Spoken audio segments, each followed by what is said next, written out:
this on this side. Hey, recording's in progress. Got it. All right. I too am recording over here. And I am going to Yay. find my music that I should have already had pulled up and blow everyone's ears out when y'all are ready. Ready? Mm-hmm. Eddie. Ready. Are you ready in the cantina? Are you ready? Here we go. 3, 2, 1.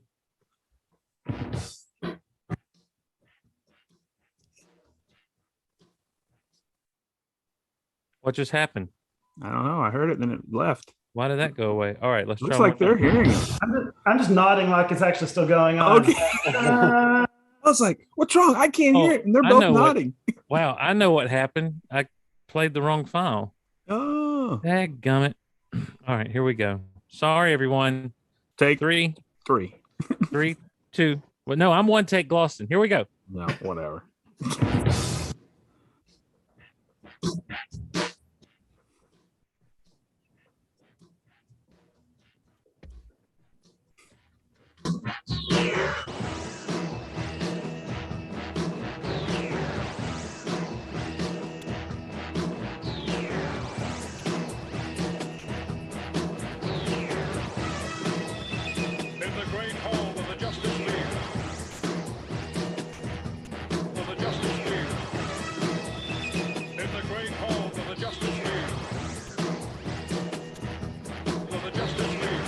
On this episode of Geek Out Loud, it is What If, episodes 7 and 8. Thor's a party boy. Ultron won the day. We've got extra guests. It's going to be awesome. Here we go.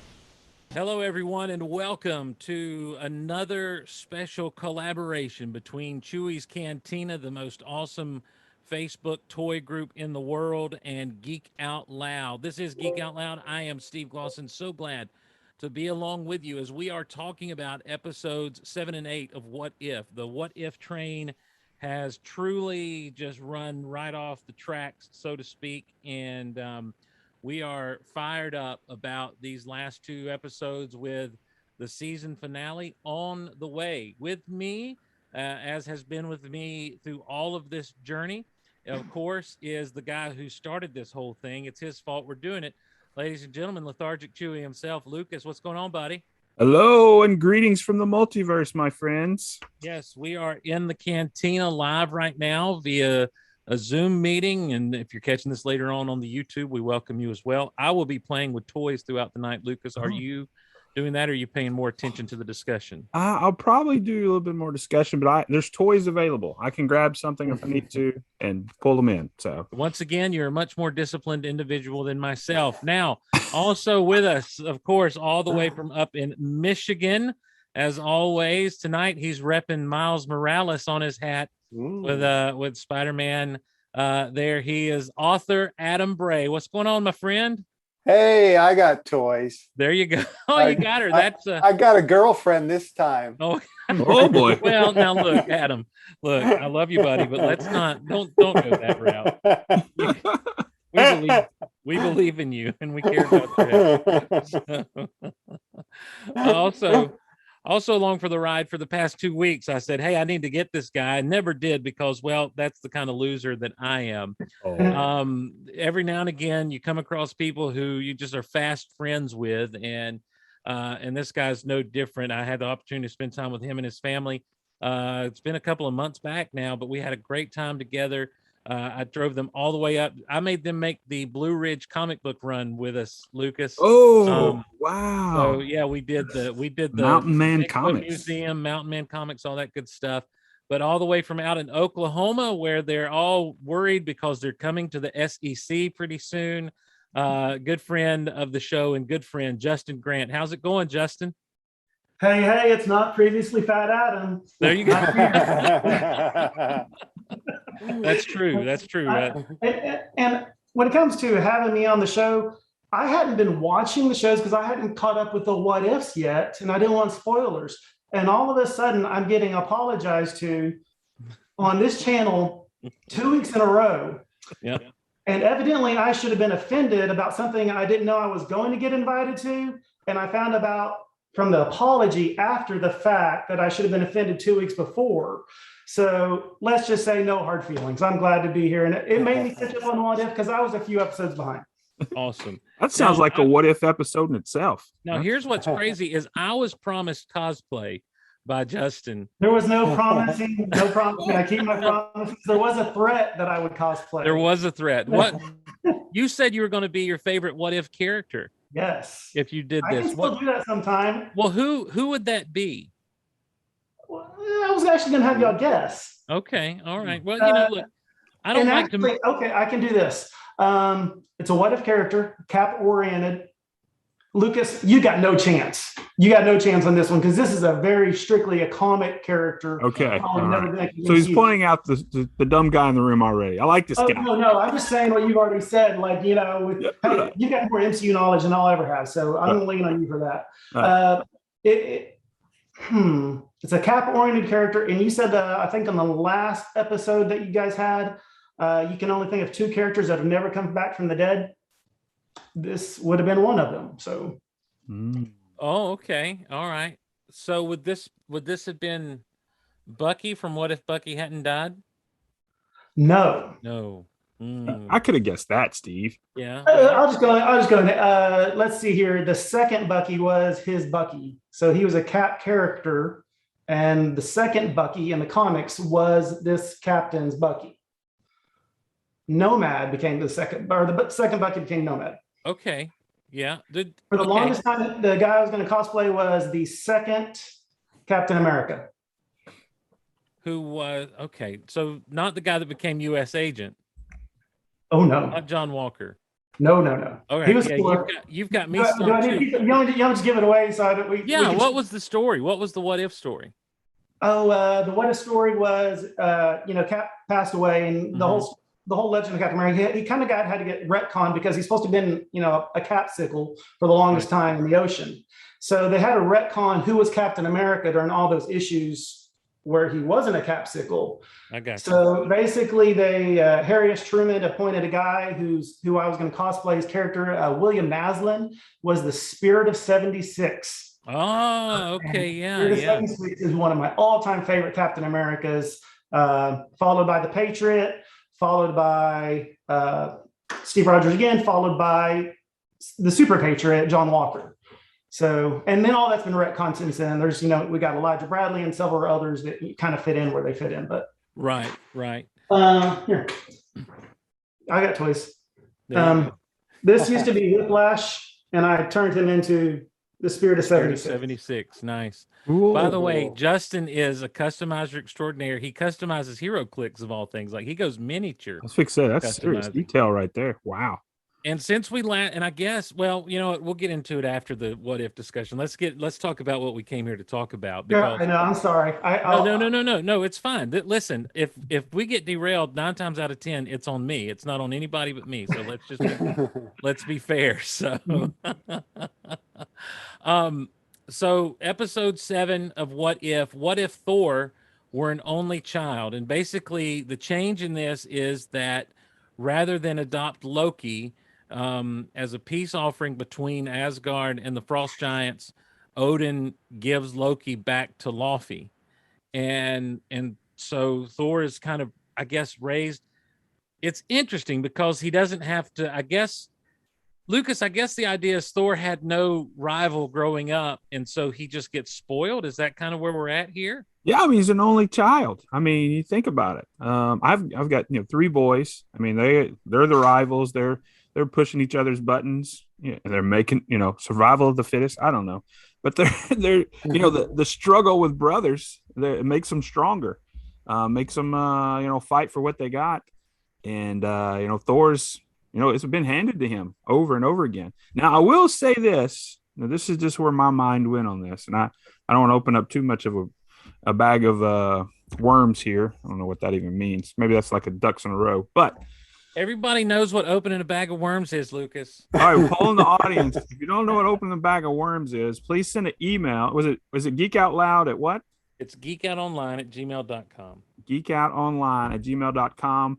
If you're not familiar with opening a bag of worms, please. Or just comment on the YouTube video. Or comment on the YouTube video. Yeah. But where was I even going? Oh, from the Loki premise, okay, the Loki series. I keep taking us back there, and I'll do it again later. Something I saw this week.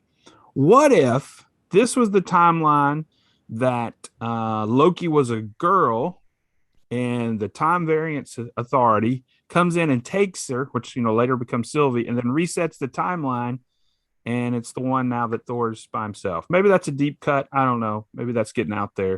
But we see Loki in this episode. He's a frost giant.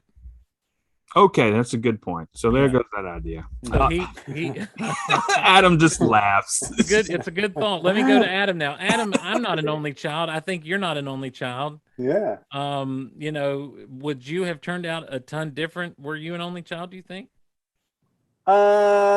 Yeah, probably.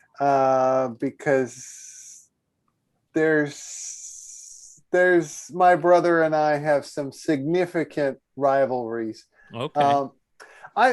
Though, in all honesty, I think our relationship, from my point of view, our relationship has more formulated him than it has me, because he's the younger brother. Gotcha. And I think he, not to put it in a negative light, but he didn't like some of the attention, the way it was focused on me as the firstborn, and getting a lot of things first. And I think that created a very competitive spirit in him, where he had to always work really hard to kind of outshine me. So in that way, I think maybe it's been more formulative of him. But still, I think I would be different, because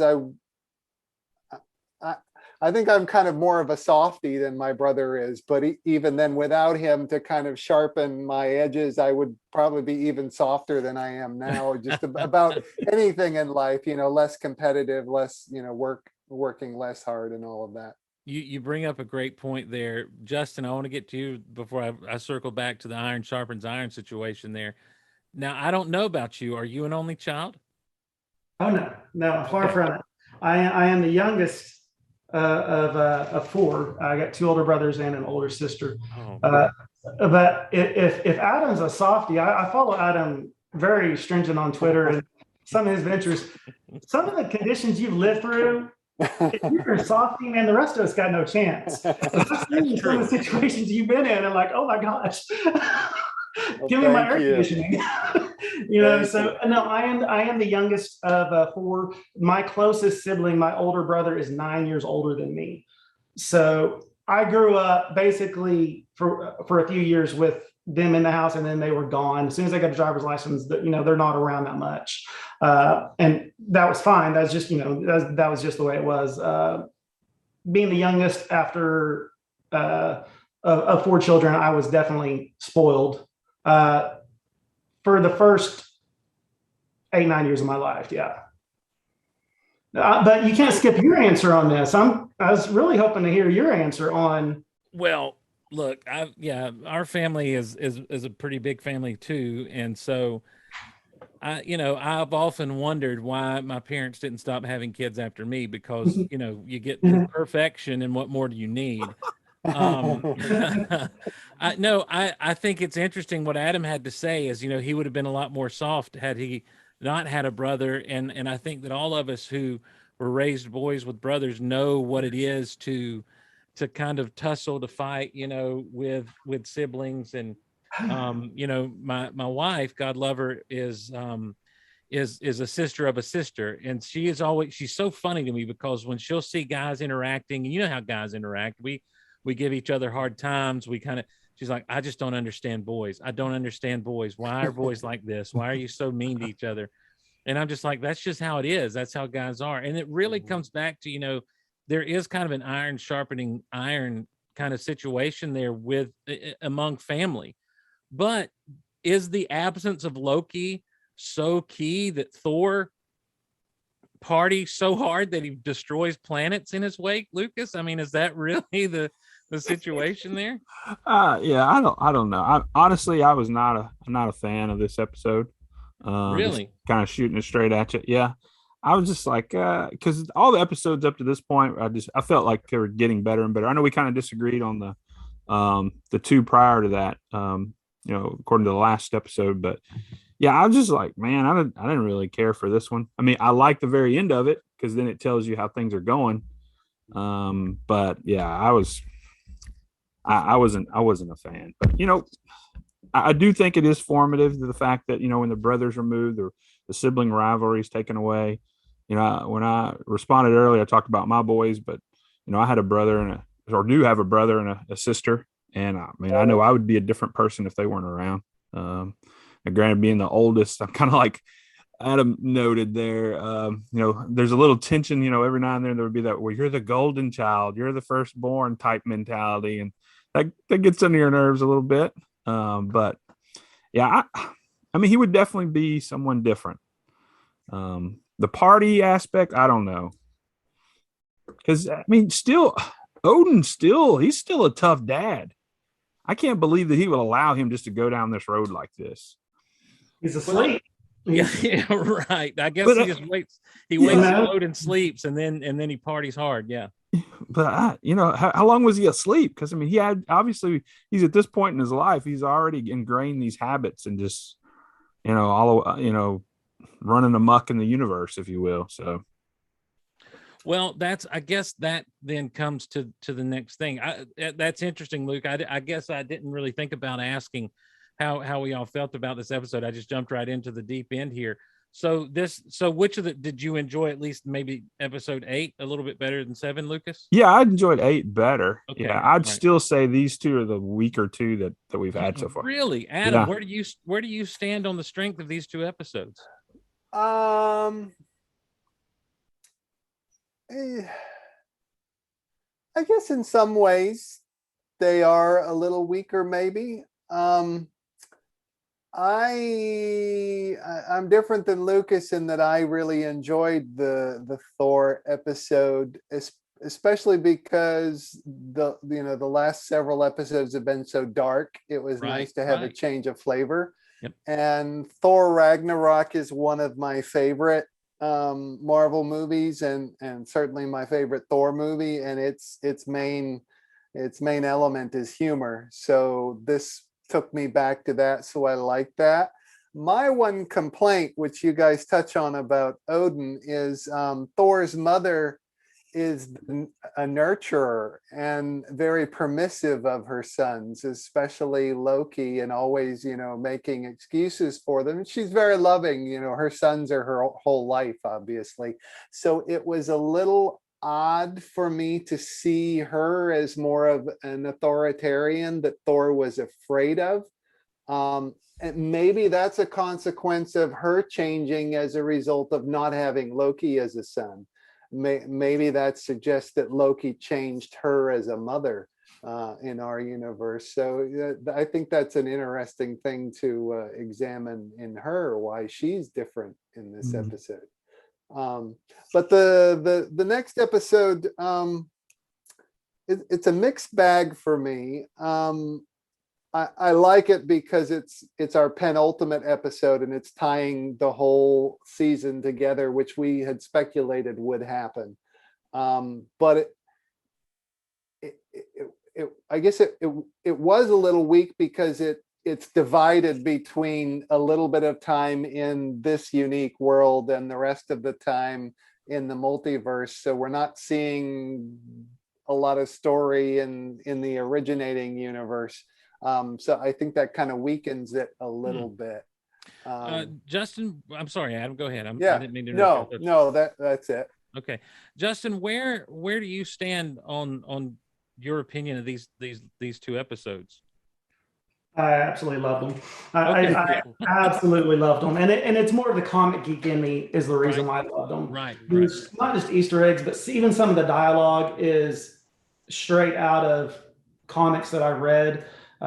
Even some of them within the last decade, and we're not talking like 30 years ago. Some of them, yeah, but I I think I really liked number 7 because growing up, I was always reading comics to get to the end. I wanted to see the action. I wanted to see some drama, and I wouldn't give credit enough to the comedy relief or the humor of it. So, episode 7, there were so many. Well, it wasn't back when it would be a barrel of monkey laughs. I mean, the laughs were just one after another for me to the point where people were asking me, like, what are you laughing at? What are you laughing at? To me, it was great. Strictly from a comic guy point of view, I'll leave the voice of the comic guy up to Steve because I can't do voices. But as just a comic book fan, there's so many references and some stuff I've forgotten that I just really appreciated it. But I loved it. On the Odin sleep, Odin sleeps for a long period of time. So when he went to bed, he was recharging his batteries, and that's how Odin works. And when he expels a bunch of energy, a bunch of power, a bunch of Asgardian magic, he has to rest. And if I remember right, sometimes it's months and sometimes it's years, and there might be precedent for decades. I can't remember, but yeah, when he goes to bed, he sleeps for a long time. Yeah, and that's, if you go back to the original Thor, there was concern that this time he may not wake up because of all he'd been through at that point. Now, obviously, this time he hadn't been through everything that he'd gone through in the original Thor, so this would have been just a regular Odin sleep. There was no cause for real concern or anything. I wonder if if this is if that's when Thor sneaks off the party, is when Dad's asleep, and the rest of the time is the warrior, element of what he does and everything. So I'm like you, Justin. I enjoyed this episode 7 a lot because of the humor aspect of it all. Now, my wife, God love her, was sitting there the whole time saying they don't look right. They don't look right. They don't look right. And it's like, well, that's one of the, the perils of animation. Then, and she wanted to make sure I got this in the 8th episode, she kept saying, why couldn't they get James Spader? Why couldn't they get James Spader? And I was like, schedules, money, there's all kinds of reasons it could be. And she was not happy with the voice of Ultron not being James Spader.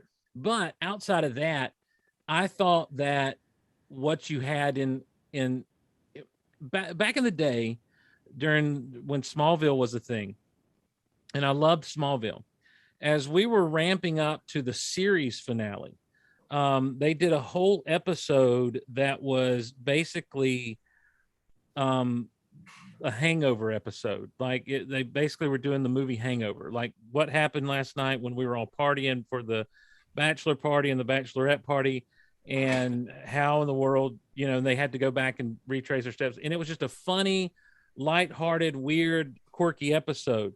But what was coming after was so just full of emotion and drama and everything. You needed that breather before you moved in to what was happening. And so I really did enjoy the episode. I enjoyed all the different characters showing up here and there to party, and all the things that went on. And then that ending scene, as Ultron Vision shows up, it's like, oh, well, it just got real.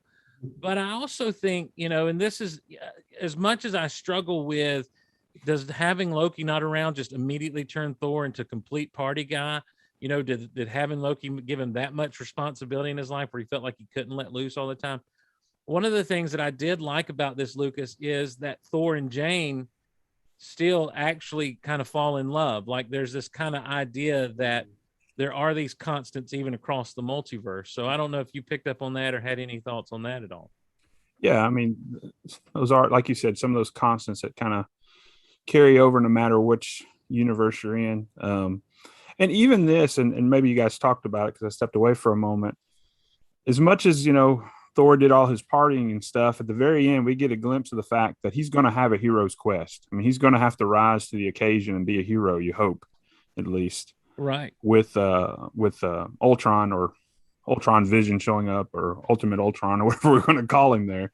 And we've got a little bit of glimpses along the way with some of the little trailers, and you see him with Doctor Strange and some of those others. So, I mean, he's going to have that quest. He's going to be a part of the solution. So he's still going to be a hero, even though, he may party like it's 1999. He's still going to be the hero.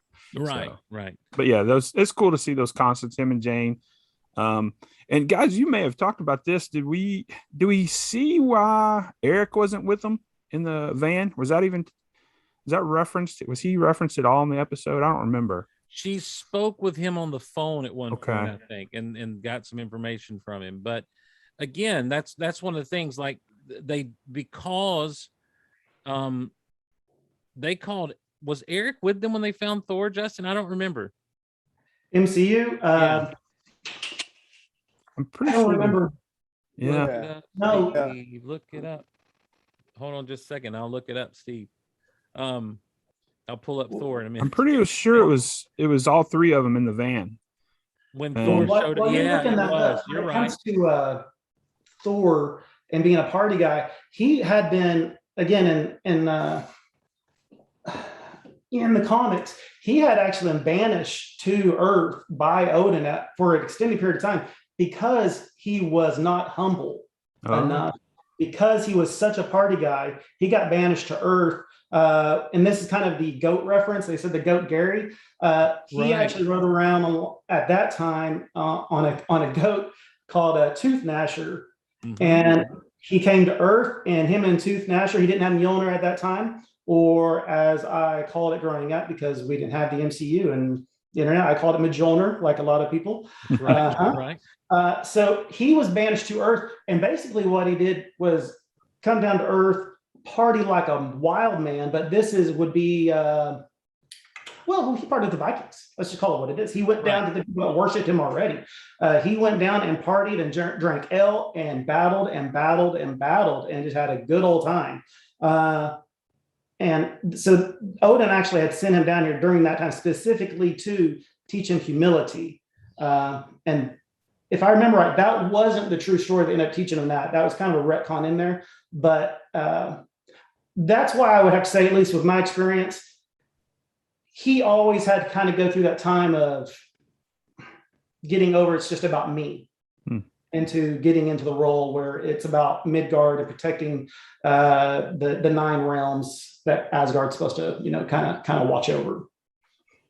So Justin, from the comic perspective, when he's kind of banished to the Earth and he's with the goat and all that deal, had he not had Goat Gary or whatever, did he have the Mjolnir in his possession? It was taken from him, or he did not have Mjolnir, and it wasn't Stormbreaker either.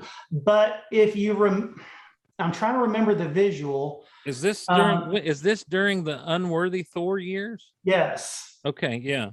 So he actually had it looked a lot like like the MCU Groot Stormbreaker. Okay. I cannot remember the name of it. Horrible with names. I'm lucky I've gotten this far. But he actually had like a wooden. It was powered with Asgardian magic. I just cannot remember the name of it off the top of my head. Let me ask you this: when we're talking Stormbreaker, that was Beta Ray Bill's hammer, right? Am I right on that? Oh yeah, absolutely. Okay. Yeah, I don't have it here. I had Beta Ray Bill up there, but he's back. Yeah, he's way back there for me. So, but I got that one. And Steve, you and I have had a conversation about this guy before. Yeah. So no, that's not the Stormbreaker that we know from the MCU, by at all. But now that I picked that up, that does. Do you remember when? Jane says, "Aren't you like Thor, the Norse god?" And he says, "I don't know anything about horse gods." That's right. That's true. That's a little Easter egg comment. That could be very well. Yeah, very well indeed. It could. So, Adam, I guess let me ask you this. Let's say all of a sudden we hear there's this group of human-looking aliens who show up on Earth to party. would we party with them, do you think? I mean, was there something, do you think there was something magical going on in the party area that they, I mean, obviously they showed up in Vegas, but I'm just wondering, like, is Happens in Vegas, stays in Vegas. would Earth accept just a global party, or would, you know, I mean, obviously they wouldn't in Australia right now. Yeah. Yeah. At this point, I know I'm up for anything. So I would party my little heart out with, you know, any aliens from anywhere, and I wouldn't ask questions. I'd just go with it. Oh. I'm all I like where in. this is going. I'm all in, baby. I cannot wait for the captions on this episode.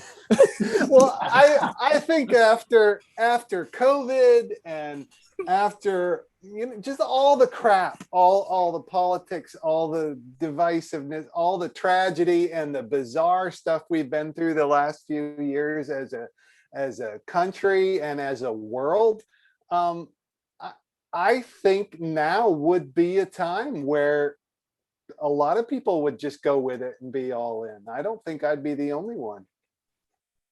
Maybe That's so. what they did Independence Day. You remember for the Independence Day, they were on top of That's all the true. New York buildings with signs welcoming the aliens down. Like, come on down, Right. let's do this. That's true, but that was weird LA people. In New York, they were all just traffic jam trying to get out.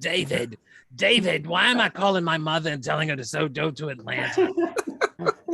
Oh God, David. Oh crap. That's my Independence Day guy from that movie, from that the cable company. Okay, well, of all the quotes you could have, Independence Day, you're gonna go with that one. David, why did I just send my mother to Atlanta? Yeah, that's Well, what about the little thing from Top Gun? What was that reference? You're right. I forget the saying. I'm bad with quotes. Your ego's writing checks that your body can't cash, or something like that. That's right. Yeah. So there was a lot of nice little quotes in that, and I don't know. I went into it not expecting to be humored like that. Mm-hmm. After the last, I did not expect it, and it's kind of like Adam, you said your favorite was Thor Ragnarok. Mm-hmm. I had planned on that being somewhat like hard, heavy metal hitting, just due to the soundtrack and everything. And then I think Steve had seen it. He's like, guys, y'all need to know that there's a lot of funny. Well, just the subject matter of Ragnarok, you know, like that's the Viking apocalypse. And so, right. So I think because I was kind of on like Thor Ragnarok, because I knew it was going to have some laughs in it, I was like, okay, well, that sounds great. This one, I did not expect it. And maybe that's why I enjoyed it more. Mm-hmm. Well, then, you know, Howard the Duck. I mean, right. Well, yeah, what's really cool. Yeah, they did have Howard the Duck. Darcy married Howard the Duck, didn't she? Yeah.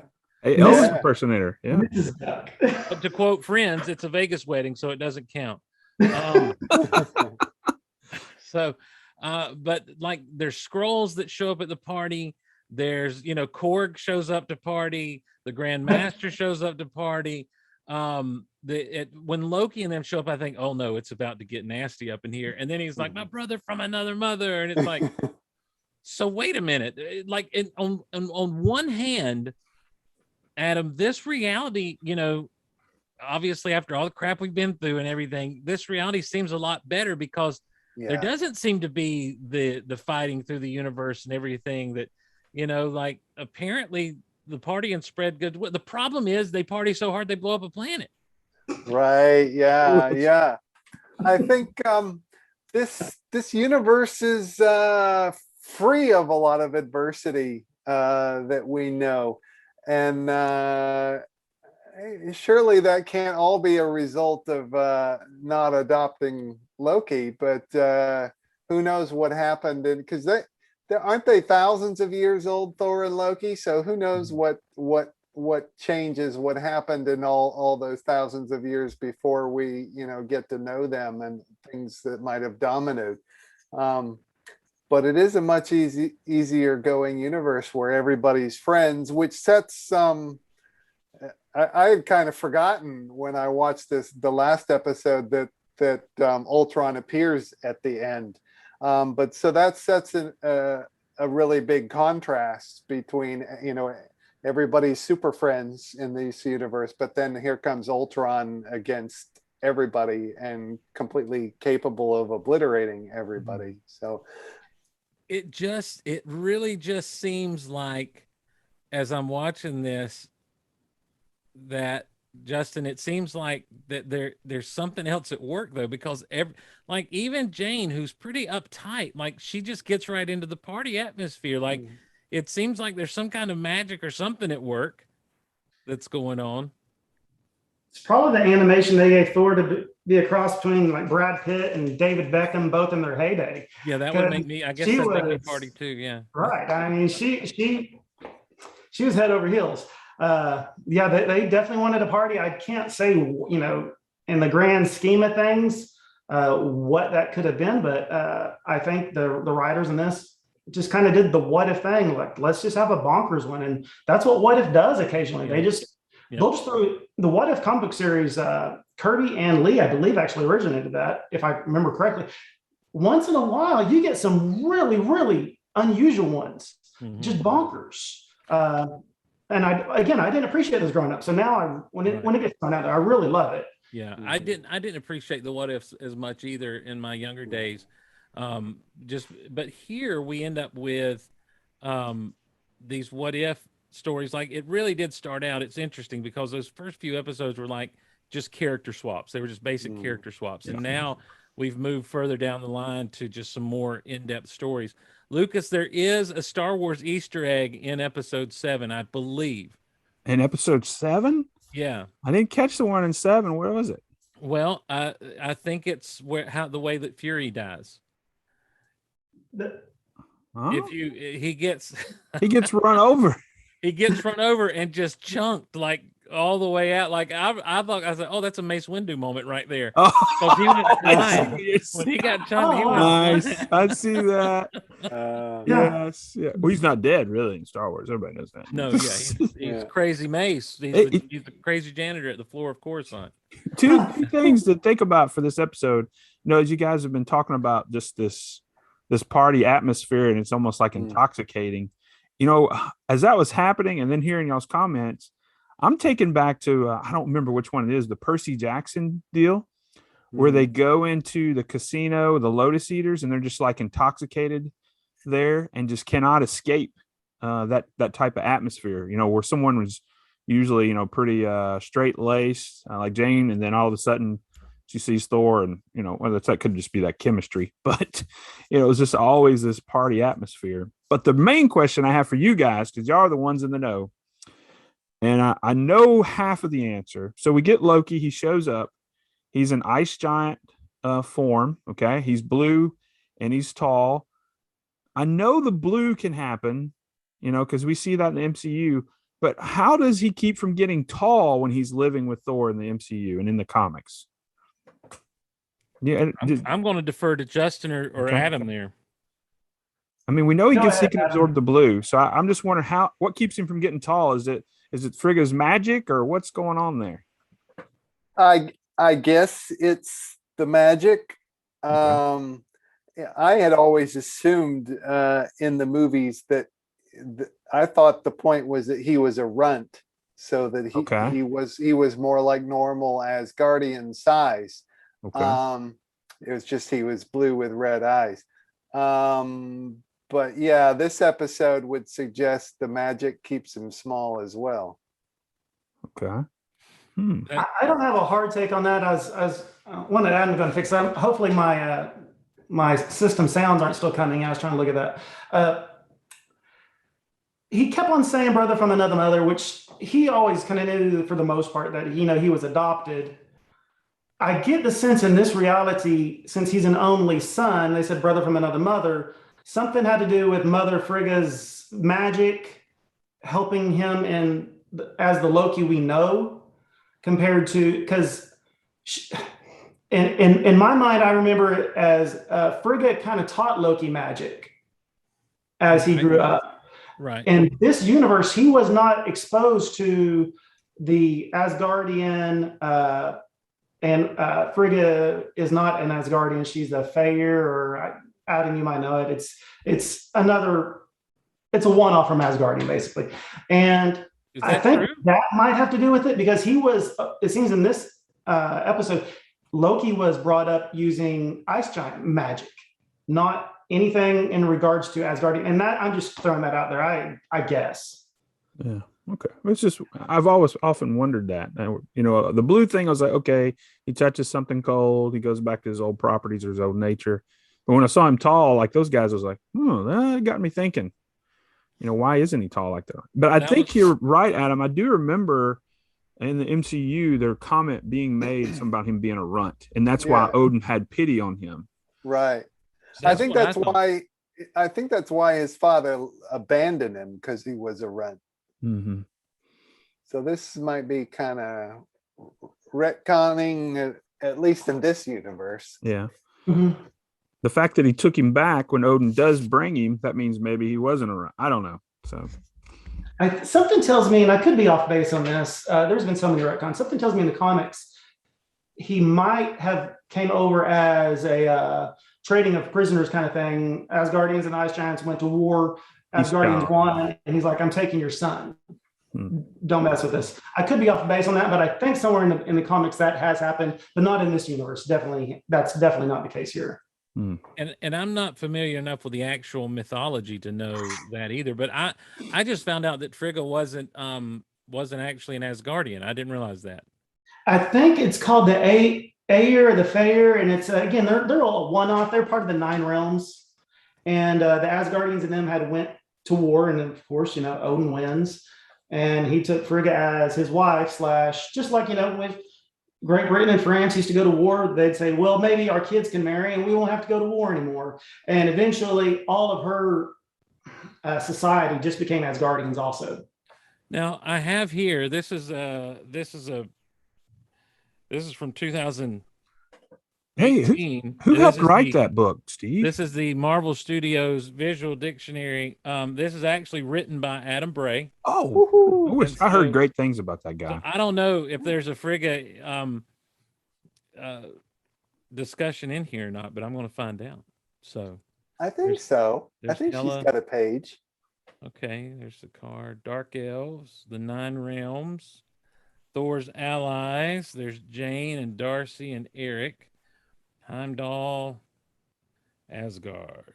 Heimdall's of the same lineage as Frigga, also. Let's see. Her family is more important to her than anything else. Frigga. I'm going to have to get my old people glasses on to read this, even though it's not very small writing. All right, this doesn't really say. This just kind of tells who she is. It doesn't really say a lot about her origins.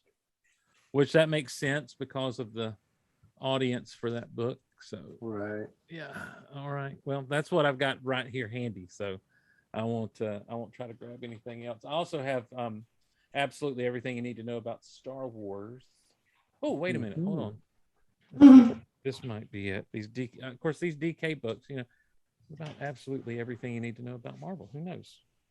Let's find out, Adam. If there's absolutely everything I need to know. This is riveting listening for the. You know what? I can't find it. My eyes are not adjusting well through the sunglasses to this book. Gosh, I forgot how much I love the way this book is laid out. This is such an interesting. Go ahead. An interesting thing about the philosophy of the books is when I did these Marvel Studios books, I wasn't as free to just make up backstories as Pablo Hidalgo is with Star Wars. Of course, he being at a higher executive level, he has more authority on those things, whereas I'm a freelancer. But the idea was because Marvel Studios still wanted to keep writing the history and wanted to keep going back in time, because the MCU, it may have seemed to fans that they were moving in a linear fashion. Actually, behind the scenes, the Marvel Studios always knew they wanted to keep going back and keep hooking, back into the history and layering things on top of each other and giving more histories as they go. So they didn't want to I don't think they would have ever felt like they were boxed in a corner, because I don't think they have a view of canon like Lucasfilm tries to have a philosophy about. I don't think they'd have such a problem overwriting it at Marvel. Well, I got to say something here real quick. This right here, the top 6 Great Lakes Avengers. Thank you so much for having Great Lakes Avengers in absolutely everything you need to know about Marvel. And I'll leave it to everyone else to chase down the Great Lakes Avengers. So back to the what if discussion here. The one hit me he got hit with a bridge. I've got it playing as we're kind of discussing it here a little bit. Yeah, so we go through this whole thing, and of course, it ends up being Frigga who comes and ultimately gets Thor in line, of course. And so it's like, your mom's coming, and so he's in trouble basically, like a child, and everyone kind of joins up with him, and that's kind of a funny deal. So so that kind of brings it to an end, and they're all getting ready to go home, and then comes that big ending, and that is the appearance of Ultron with the Infinity Stones and everything.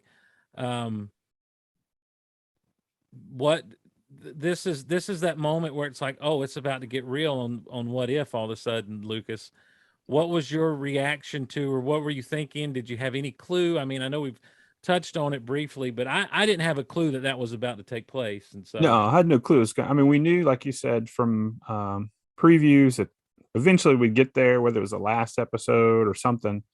And like I said, I was kind of like, yeah, with this episode. But when that happened, I was like, oh, okay. So now here we go. That's my question. Did that kind of turn you around? Yeah. Okay. So I've went back and watched it a couple of times just to kind of, okay, what did I miss, in the first time through? Should I show a little bit more love to this episode in the way I'm feeling right now? But my favorite part is definitely the end. I mean, he says goodbye to Jane, turns around, and boom, here they come. And I was like, all right, here we go. Well, not only him, and so we'll move into episode 8 a little bit, but there at the end of episode 7, Adam, it seemed like the Watcher was a little surprised to see Ultron coming through. Yeah, he definitely wasn't expecting that one, and it challenges him to break all the rules. So that's kind of exciting. I don't know the history of the Watcher so well in the comics, though. I know what he does is basically what we see here. I know there's a thing with him and Nick Fury, and doesn't he get killed or something? But does he ever interfere in the comics? Well, there you go. And here is where I apologize for not doing a hero spotlight, because I was going to do spotlight on the Watcher. And that would have made it worth it.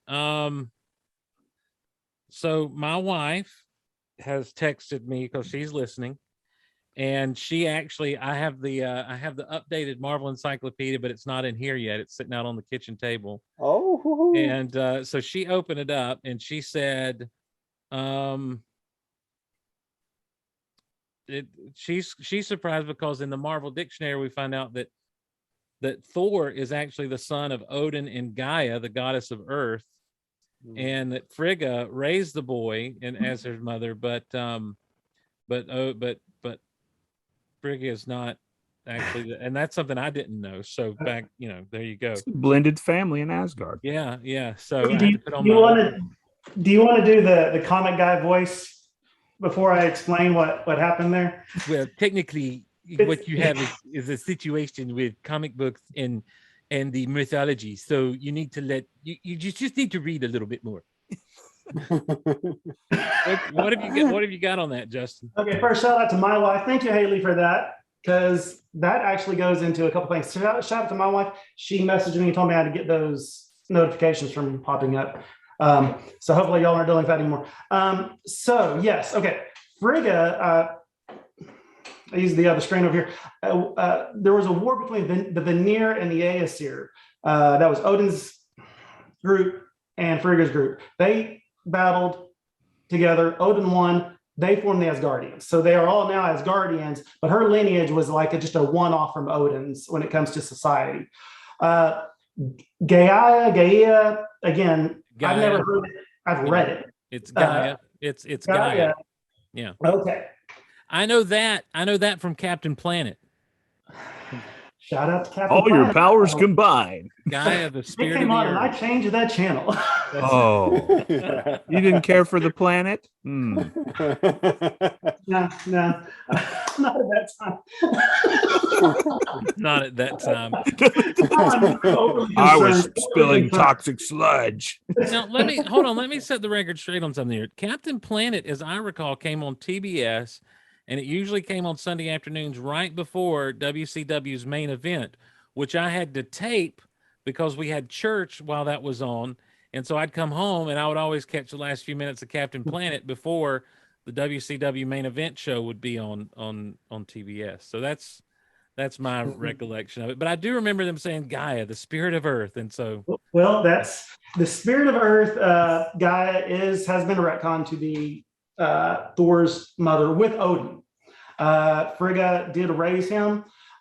So a couple of weeks ago, I don't know if it was last week's episode y'all were talking about, and y'all really dug into the Starro version in the MCU in the Marvel Universe, Shumagorath. yes, yes. This ties right into that Shumagorath thing. So I probably should have addressed this earlier, but we can tie it together real quick. And this is such a convoluted thing. I think Marvel's going to fix this because the way these elder gods work, like Gaia and Shumagorath work, it's so convoluted, and there's been so many hands in the pot of writers that it's extremely, extremely disturbingly, frustratingly to follow. But basically, you had elder gods, and there's three versions of them. You had the elder gods of Earth. You had the space ones. The ancients were that's what Shumagorath. He's an elder god that's ancient. And then you had the dark gods. Don't care about the dark gods. They're like an insectoid race. So you have these other elder gods. Y'all mentioned like the Vishanti, who monitor or help out the Sorcerer Supreme. That is an old elder god of the elder gods of the earth. Next to that, you have Hoggoth and Oster or something like that. I'm not familiar with them. But underneath those elder gods, and this is why I really think Marvel is coming down, focusing on some of these gods. Underneath these elder gods, which Gaia is one of the top tier ones, you have elder gods that got banished, but still there's like a remnant of them here on Earth, like Bast, the Panther god. Very much in the MCU right now. Like Khonshu, the Moon Knight is the Fist of Khonshu. Moon Knight's coming out. They're going to definitely lay way into Khonshu with Moon Knight and all his issues he's got going on upstairs with his god. Like Sidorak is considered an elder god. You think about Sidorak and Doctor Strange, the Crimson Bands of Sidorak. Also this guy. And he is the champion or the hammer of Sidorak. I can't remember what his designation is, but he is the champion of Sidorak. He's an elder god. Gaia is, I think, one of 4 elder gods that all these other elder gods kind of trickle down from. And that makes, well, the retconning in the comics, Thor to be half of an elder god, technically should be more powerful than Odin, because Odin is not an elder god. He's kind of one of the newer called they're like old gods. They're not the elders.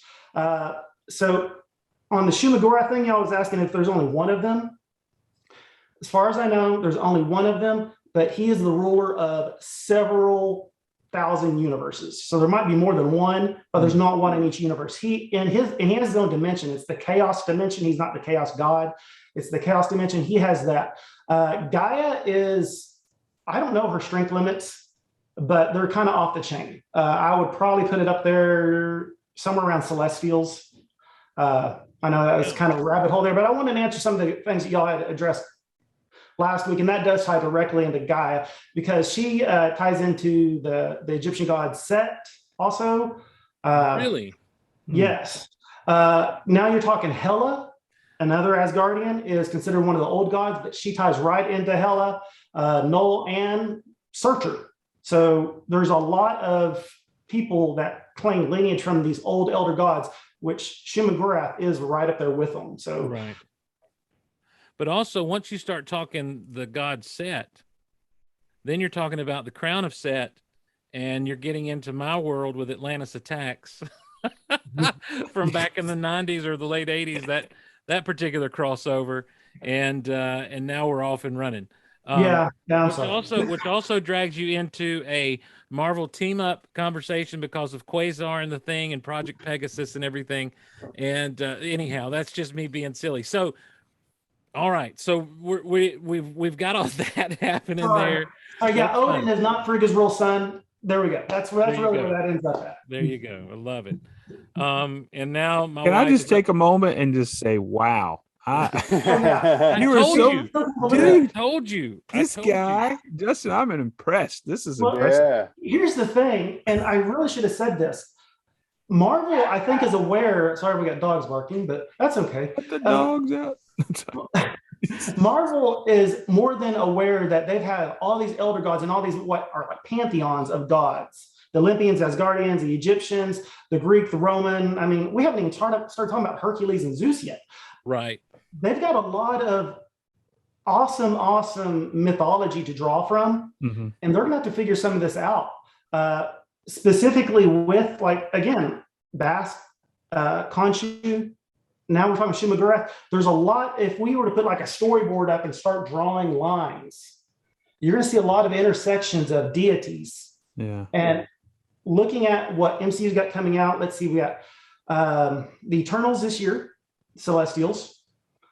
Definitely a cosmic thing. Spider-Man No Way Home, we're definitely probably universal things there. Doctor Strange and the what is it called? The multiverse madness, I think. Yeah. So Universe of Madness. I mean, come on, we're going to bring in another deity there.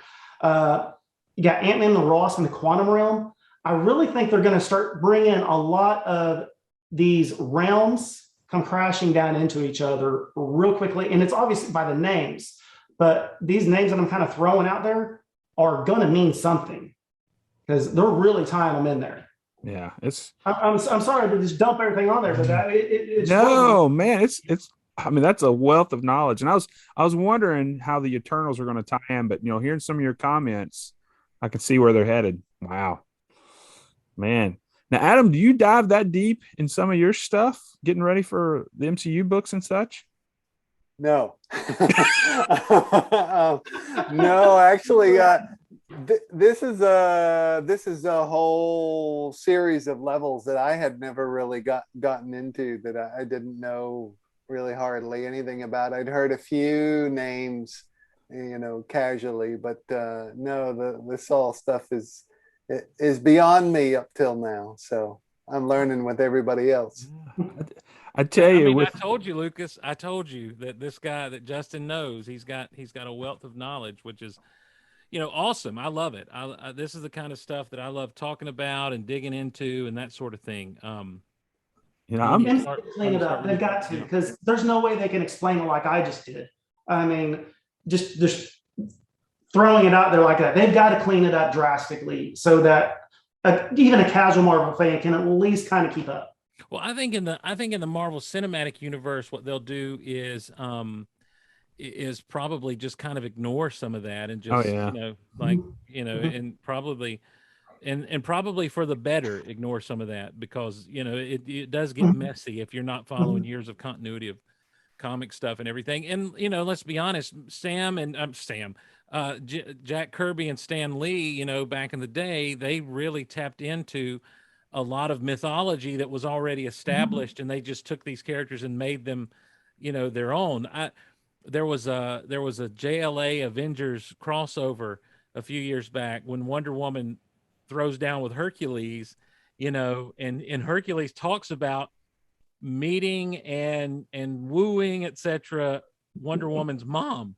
And she's like, you're the one that defiled. And so like they go, and it's like, and there's Ares, who is a Greek god over in the DC universe and stuff. So, because their mythology, several of these, and that's probably some of Jack Kirby's influence as well, getting into all that stuff. But anyhow, having gone down that rabbit hole, let me try to pull us back up and get into episode 8 here. And let's revisit real quickly the discussion about the Watcher, because I know one of you guys mentioned that there was something to do with Nick Fury and the Watcher not too long ago, and that's been a few years ago in a mini series or an event called Original. I think that Original Sin or Fear Yeah, No. I think so. Original Sin. And the Watcher was killed, and someone stole his eyes, and all this good stuff, and that's at the end of that is when Thor couldn't pick up his hammer, that he'd become unworthy. So it was a pretty substantial deal. But the Watcher himself, the first Watcher we meet, I believe, and you can correct me if I'm wrong, Justin, is Uatu, who is the Watcher who lives on the moon. And we meet him in the pages of the Fantastic Four, and you come to find out that he's part of this race that is sworn only to watch. They're sworn never to interfere. And then as time kind of moves forward, we interact with the Watcher a couple of times. But what we find out in the first appearance of Galactus, when Galactus actually finally comes to Earth, is that the Watcher had actually been protecting Earth. He had this whole kind of cosmic mist around the solar system so that Galactus would not find Earth to destroy it, to devour it. And of course he does. And so the Watcher then, bound from interfering, he doesn't interfere, but he does send Johnny Storm to Galactus's ship, and he does tell Johnny Storm what weapon to get to stop Galactus. And it is that little thing there that Justin's holding up for those of you watching, the ultimate nullifier. And Yes. And this is how they make parlay with Galactus. Meanwhile, so there's a whole deal with Silver Surfer turning on Galactus and that sort of thing in that moment.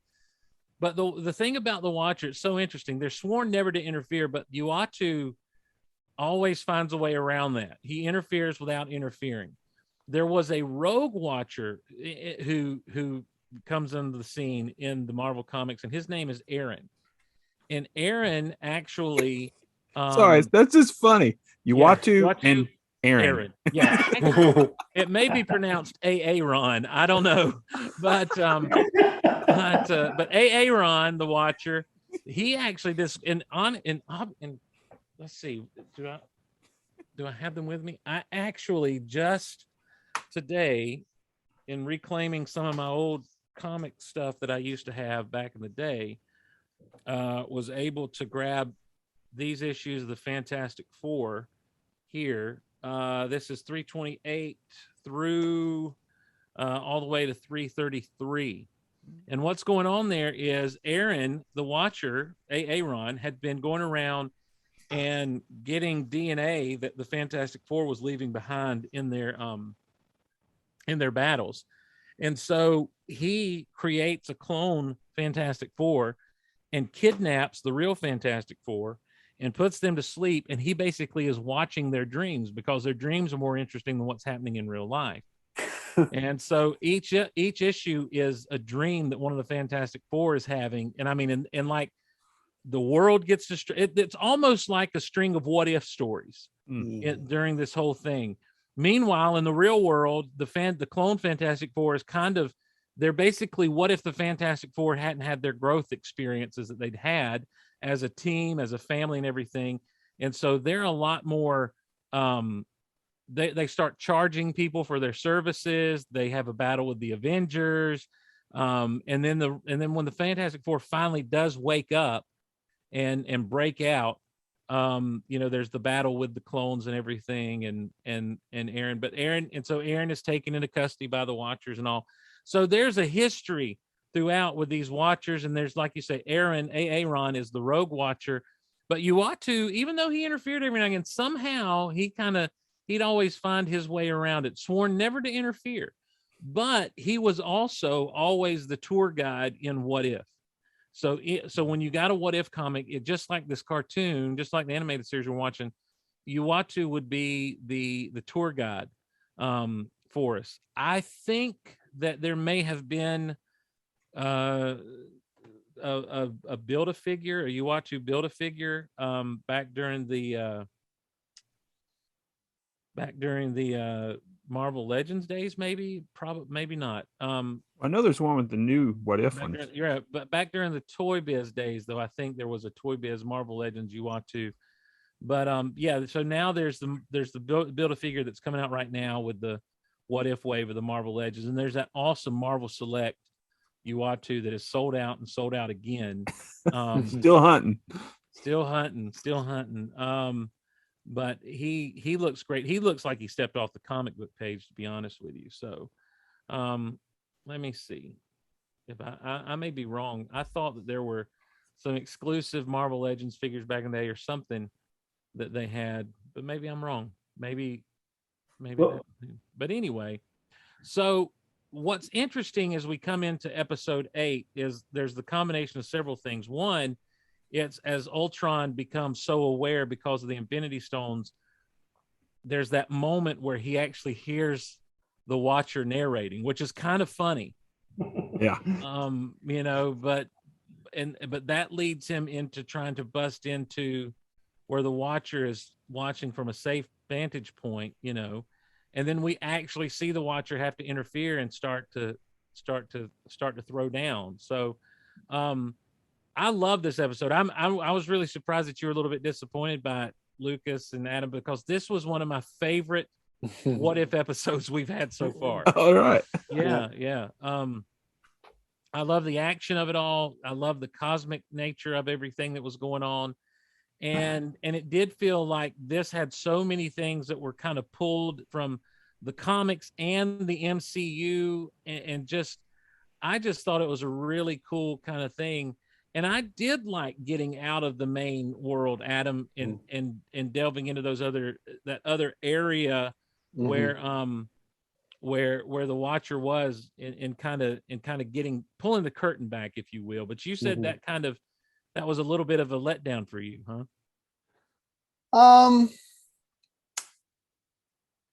Yeah, I guess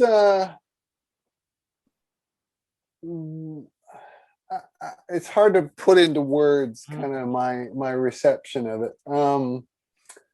I think, you know, I was expecting, we were all expecting everything to tie together at the end and like a possible team up, which looks like they may have left that with us at the end, where he's talking to Doctor Strange, who we thought had been destroyed but isn't.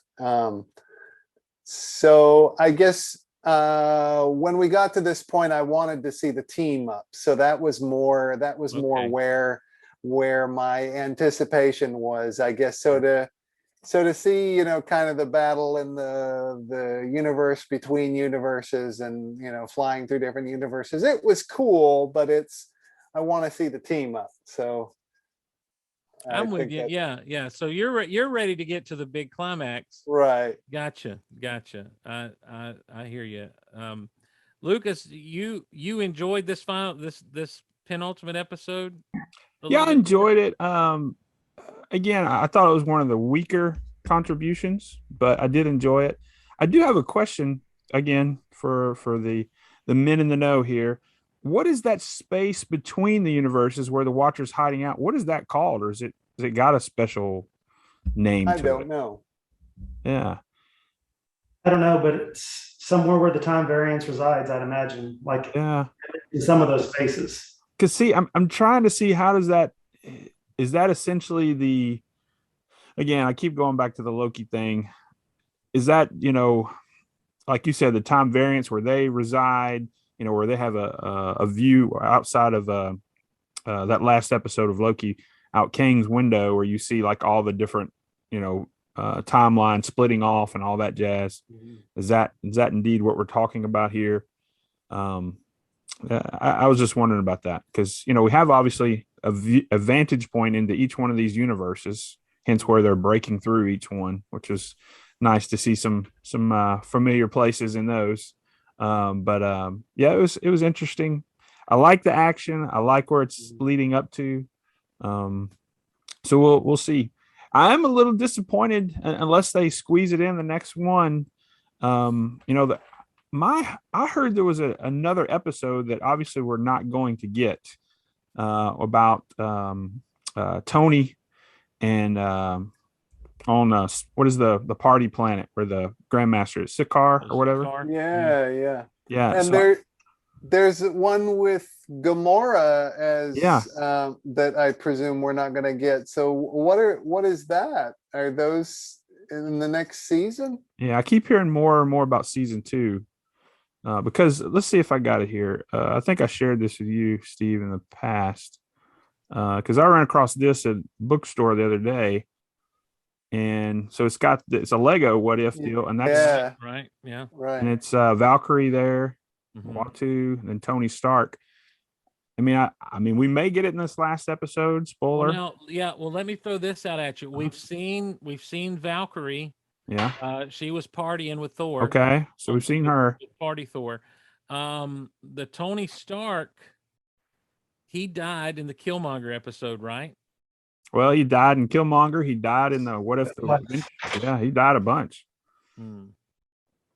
So I mean, it could be any Tony Stark though. Like you could remember there are billions of universes here, so we yeah. could still see him in some type of Hulkbuster armor, or that could have just been Lego playing around. Like Yeah. let's just let the imagination run wild. And But like Adam said, we haven't seen Gamora yet. Yeah. And that seems like a pretty pivotal story because the images we've seen, she's been in the Thanos's like armor. Mhm. So maybe she took upon his role. I don't know. I mean, overall, good episode. One of the weaker ones. Had some questions, about things. So yeah. Well, now I want to get back to what you're talking about, where the watcher is watching from. Yeah. It's got the prism look to it. I Right. mean, we keep going through all the prisms and everything. So it seems like it's almost an interdimensional realm, kind of like what Justin was saying, kind of like the TVA exists in. But also, it also has that feel of like the mirror dimension from Doctor Strange. Like whenever they would go into that mirror dimension, and if you remember when he tried to take not Baron Mordo, Calisthenics or whatever the guy's name is, Mads Mikkelsen, when he tried to take him into the mirror realm, like he stopped it, and it kind of did that same shattery thing in Doctor Strange. So, and then we see, like, we go back to Dark Doctor Strange, and he's kind of in the universe that he is now trapped in, that small little space, is kind of that same crystally prismy kind of thing. And so I imagine, whereas look, we have magic and we have science, and Thor comes from a world where they're both. And I think what you're dealing with here is Watcher science, where because of the splitting up of the multiverse, he is able to see through where he's at and existing into all these different realms. So he could be in, let's say, he could be in the 616 universe. He could be in the proper Marvel universe, and just looking into all these other universes, just like with the What If. Or he could be in a situation where he's between the dimensions. But when he and Ultron start fighting, like the power is sending them from dimension to dimension. They're fighting through universes. Mm-hmm. And the closest thing we've seen that happen in the MCU is in Thor: The Dark World, where the 9 worlds are aligning, and you have those different portals that are kind of showing up, and then of course in Doctor Strange later on, when he goes to the dark dimension to bargain with Dormammu. But yeah, you're really, it's a thing where I think I just accepted that's where the Watcher was in kind of a world between worlds, if you will. And Ultron, because of his super sentience and the fact that apparently he wiped out all life in his universe, guys. Yeah. Yeah. He took out Thanos pretty easily, Justin. Yeah. He took him out with authority. That was faster than the Obi-Wan Darth Maul fight. I mean, it was over. Like, there was none of this moves, and it was just, get out of my way, you're done. I think everyone's really enjoyed that. That was great. I loved it. It's the efficiency of a robot, against Thanos, who was always so measured. Like, you think about when we meet Thanos in the MCU, he's sitting in a chair the first time. He's just sitting there, letting everyone else do the fighting for him. When we meet him in the Guardians of the Galaxy, kind of the same thing. It's not until the end of Age of Ultron, of all things, where he says, all right, I'll do it myself. And he gets the glove. And then even when that happens, he's got his little Thanos minions going and doing things pretty much on his behalf. And then he comes in and he gives his speeches and he just walks around and surveys.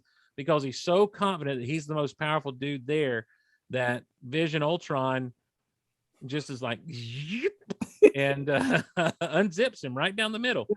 And Let him ride in half. yeah. So, Lucas, you keep going back to Loki, and I know I throw things at you all the time that you haven't thought about, but you keep going back to the Loki series, and if you recall, in the Loki series, they were using Infinity Stones from different universes as paperweights. Yeah, they're just sitting in a drawer. Right. So I guess my question is, I'm led to believe by that the different Infinity Stones work in different universes where they're native to. Right. Excuse me for ending in a split infinitive there. But with your infinity, but the Infinity Stones are working for Ultron across these different universes in here. Do you have any theory as to how to explain that at all? Well, let me. I've no theories here. Obviously, for some reason, it's what we're familiar with. So let's play on that. Thanos is coming across. He's got all the power. What would happen if Ultron got it? Right. But it is interesting, because in the Loki series, back to the Loki series, he opens that drawer and he sees them all there. And it's like, the weight of the world falls upon all this that I pursued after is meaningless. But again, they're in that in-between zone. Mm-hmm. But then again, now we've got Ultron that's working in the in-between zone, and he's powered up with them. Mm-hmm. So, I don't know. Maybe there's an inconsistency there. I don't know.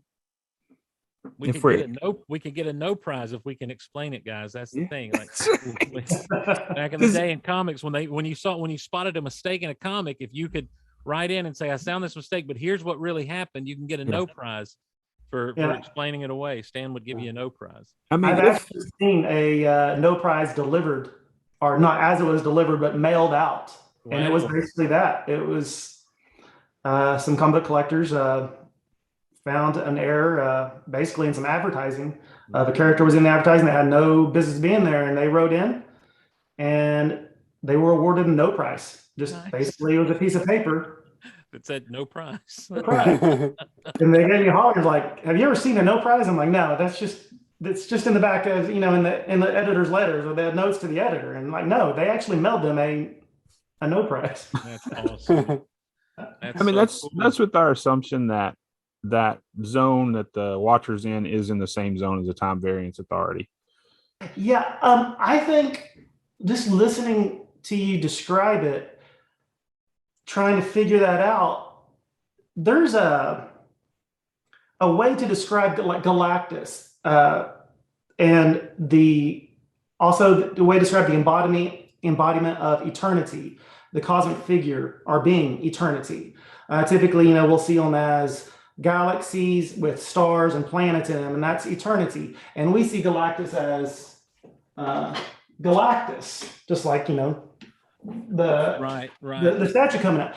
But in the comics, the reason we see it like that is the way it's explained to me is we don't see Galactus in his true form. We see him in the way that us as humans perceive what he should look like.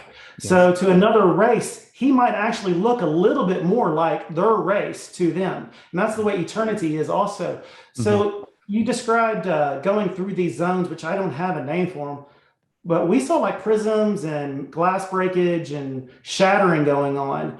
I think for a comic book kind of answer to that, when they're going through these layers or borders or boundaries, yeah, that's eternity like that. So that's what we see eternity as. But other beings are going to see eternity totally different inside 616. I think those boundaries that you're seeing, we perceive those almost like shards of glass. But I think that's just, again, like a story device to describe to our mind, we're going through things. Right. So somebody else could have very well didn't see shards. I'm not saying that is, but that's my answer to what, it's just a way to give the not the watcher, but us as watchers, an example of passing through a boundary. By the way, I'm so glad you brought up eternity, because that, like, when you talk about Marvel at its craziest, when you get into these cosmic concepts and ideas. And that's the thing. When you get in the multiverse, we've got to start talking about these things. And so you end up with someone like Eternity, he looks like he's just a being made up of galaxies and stars and supernovas and comets and everything else. And when we see him, it is the human perception of him, I guess, and it's absolutely kind of the same thing, I guess, here where we're seeing the Watchers best we can. But let me ask you this: are there multiple eternities, or does Eternity possess all the multiverse? Have we ever talked about that in comics? I think that's been retconned to where there are multiple eternities, but only one living tribunal. I think. Please don't quote me on that. It's so hard to keep up with. I just kind of roll with people correcting me on that kind of stuff because I'm like, well, at one time there was one. I know there was one, and now I think there might be more. Now the living tribunal. Now we're getting somewhere. I'm so sorry, guys. I just give me so much research to do now.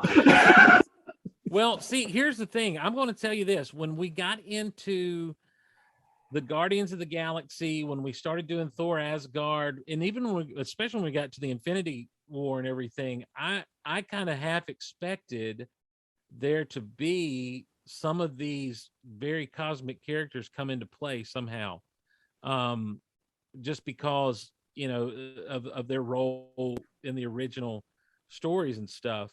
The living tribunal is the embodiment of judgment in the universe, basically. It's almost, it's not God, you know, but he's very godlike. But the thing is, it's also not like like Eternity is God, you know, like that's the thing. So there's the living tribunal, and you can see on either side of the one face, there are two other faces, one completely covered, one half covered. And correct me where I'm wrong on this, Justin, but like he basically is the embodiment of justice in the universe, right? Correct. And there's only one God, and he doesn't dress like that. That's right. So, yes, that's right. There's only one God, ma'am. I'm pretty sure he doesn't dress like that. Help it. Anyway, no, he's considered the second most powerful person, second most powerful entity in all of Marvel Comics. Okay. So let's get back to the story real quick, because this story had so much going on that I know, Lucas, you were a little bit disappointed in it and everything. You wanted a little bit more than what they gave you. But when it comes to this story, not only do we have the movie Age of Ultron, we also have the comic miniseries from several years back, Age of Ultron. And in that book, Ultron wins and kills basically there's a small resistance of human fighters, and it becomes a time travel thing to go back to stop Ultron before he gets started, kind of thing. And so it ends up being an alternate timeline in and of itself. Mm-hmm. But getting into all of this with that's the first thing my mind went to with such a desolate world, that like, wow, not only did Ultron win, he won big. Can I give you just an example from what you just referenced, which is so important to episode 8? Yes. In that Age of Ultron, the comic series, Emma Frost I basically kind of asked a question. I'm kind of paraphrasing. It's been years since I've read this. I haven't even thought about it till this episode. Emma Frost is asked a question by this group of heroes and villains, and they say, well, when's Ultron going to stop? When's he going to stop? What does he want? When's enough going to be enough? And Emma Frost says, it will never be enough. He's never going to quit. And that's what we see in this episode. Right. He finally obliterates basically everyone on our Earth. Yep. And then with cosmic awareness, through all of the comics being comics, he starts kind of reaching out and gets lonely, just like, he thinks humans do, because he is really kind of mimicking a lot of human history. He destroys the Earth. He goes to war. He feels bad about it. Now he's lonely. He's kind of like regressing. When I'm lonely and here I am all by myself, poor me, oh my. And he starts reaching out and reaching out and reaching out. And he starts hearing that Watcher talk, just like you mentioned. And to point what Emma Frost said back in that's like 2013, 2014. It was right before the movie came out, Age of Ultron. Right. It wasn't long before. He actually went off and did everything that he just regretted and did it again. He's now going universe to universe because it's never going to be enough for this guy. Because he kind of thinks, got to remember, actually, Tony Stark said it in that same series. Everything that's a fault with Ultron, I'm paraphrasing, is what he perceives as humans are. Ultron perceives, and you saw this in the Age of Ultron, he thinks we're greedy, selfish, warlike, murderous. And then we have emotions about acting this way. And that's exactly what he's doing in this episode. So that's just, you brought up that comic book series, and it's just really telling that the writers leaned into that. Like, it's not going to be enough until he's beat down. Lucas, you seem like you wanted to say something. Yeah. Point of clarity on something. So, and this may be just to clear the waters again. So we've got Ultron. He is all powerful. He's contemplating, and then that's when he hears the Watcher. But in that universe, he hasn't destroyed everybody, because you still got Nat, you still got Hawkeye. So, I mean, I guess he's just thinking they're the last two humans, or his domain's in command. I mean, I don't know. Maybe he's just, everything's in subjection. I've won this world. Now I'm looking elsewhere. But little does he know, there's a remnant there that the Watcher's aiding, possibly. I don't know. It's just something to consider. Okay, and I guess that, Adam, is my question now, because this is something I thought about. Are Natasha and Clint, are they the last humans, or are they just the last Avengers? Because they kept referring themselves as the last Avengers. Right. But I don't know that was humanity completely wiped out as well. If that's the case, I'm sorry, I don't mean to be a hopeless Nelly here, but if that's the case, then just go camp out somewhere and live out your days in peace. Yeah, it's not real clear. I think the presumption is at the end that Nat might be the only one left, and that they were just fighting because that's what heroes do. And I'm not sure what their motivation was. I thought that their motivation was maybe to save the multiverse, but I don't think they know that they. No, they're not. It wasn't till the very end that she got a hint that he wasn't in the universe. When Zola said he couldn't make contact, that was her first hint. But up to that point, I don't know what their motivation was when you're the last two. I think you're right. Why not just go camping and hide out? And let's just be honest. None of us can evade those Ultron bots. Okay. Right. These are Avengers. No, they're wiping out humanity. Okay. So I think these are the last two known people. I don't know. We need people to make babies. Yeah. There's some places off the grid where I imagine there's some people up in the hills of Tennessee, and that's right, and out in the border lakes up in Minnesota and all, and the boundary waters is what they're called up in Minnesota and all. And look, I don't know if you've ever seen Oklahoma. There's a lot of nothing there, isn't there, Justin? You can see for miles and miles. So yeah, that's the thing. Like there's a lot of, because I live in Oklahoma. I'm not sure. there's not a whole lot of entertainment sometimes. There's a lot of space in this world for people to hide out. And so if they're off the grid, I guess they can't be found. So think about, though, Black Widow. Even let's say they are fighting for something. That's your answer. Somebody's hiding out somewhere, right? But let's say they're not. Let's say it's just those two. Think about, and I have a hard time quoting the MCU because they all kind of get convoluted with my comics. But when in 81 or 82, when Clinton Barton wakes up after Black Widow snapped him out of the Ultron mind mesmerization thing, whatever the voodoo thing that basically Wanda does in WandaVision. But Wanda had done it to Clinton Barton. And not Wanda, but the Black Widow snaps him out of it in that movie. She looks at Clint and they have the discussion like, are we going to do this? Are we going to do this? Why are you going to do it? And Black Widow says, I got red in my ledger. Right. Yeah. That was her motivation. She is. So I feel like she's they're fighting for somebody, but I think she's also the type of woman that you mess with my friends. You killed my family, you killed my friends, you killed the only people that took me in. I'm taking you out, kind of thing. And Clint would have got away with it. He would have got away from those bots, but he had cut off legs. If it hadn't been for those pesky kids and that dog, yeah. Bro, Raggy. He would have gotten away with it too. Yeah, that's the thing. He did, but you couldn't trust Zola. It's a move that I don't blame him for making. Arnim Zola, not the most trustworthy individual in the world. It was really interesting to find out that in this universe, at least, that there was another copy of him that could be accessed there in Siberia. And she mentioned a couple of others. Do you think, Adam, in our universe, there's a chance we may meet Arnim Zola again? I hope so. I'd like to see that. I'd like to see him uploaded into an android, in the comics. Yep. I hope we do see him again.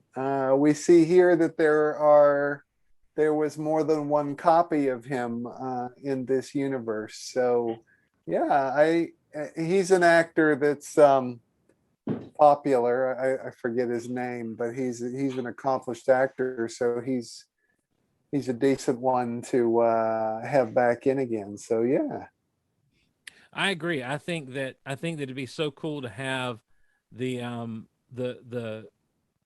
character as the android, which for those of you that don't know, Arnim Zola in the comics he's a big body, tiny little camera for a head, but in his chest is the monitor with his face and everything. And it's really kind of it's a cool, just like everything that was done back in those days in the comics when they created a lot of these characters, very cool, just out there, imagination thrown against the wall to see what'll stick kind of concept. And so there he is. Look, the meat of this episode for me is the Watcher and Ultron fighting, Lucas. I mean, they get into it. The Watcher armors up. Yeah, that's cool. Yeah. And they begin to bash the heck out of each other. And when they're doing so, they go through a bunch of different universes and stuff. Tell me what you saw that might have been familiar to you, sir. Anything? Oh, dude, Mustafar. Yeah. Yeah. Yeah. Well, that first world they land on looked like Fallujah to me. Yeah. I didn't catch that one. I saw some of that online, but it was clear that it was Mustafar or Mustafar, however you want to say it. Yeah. Because you see Vader's castle there. You see all that. Yeah. That was so cool.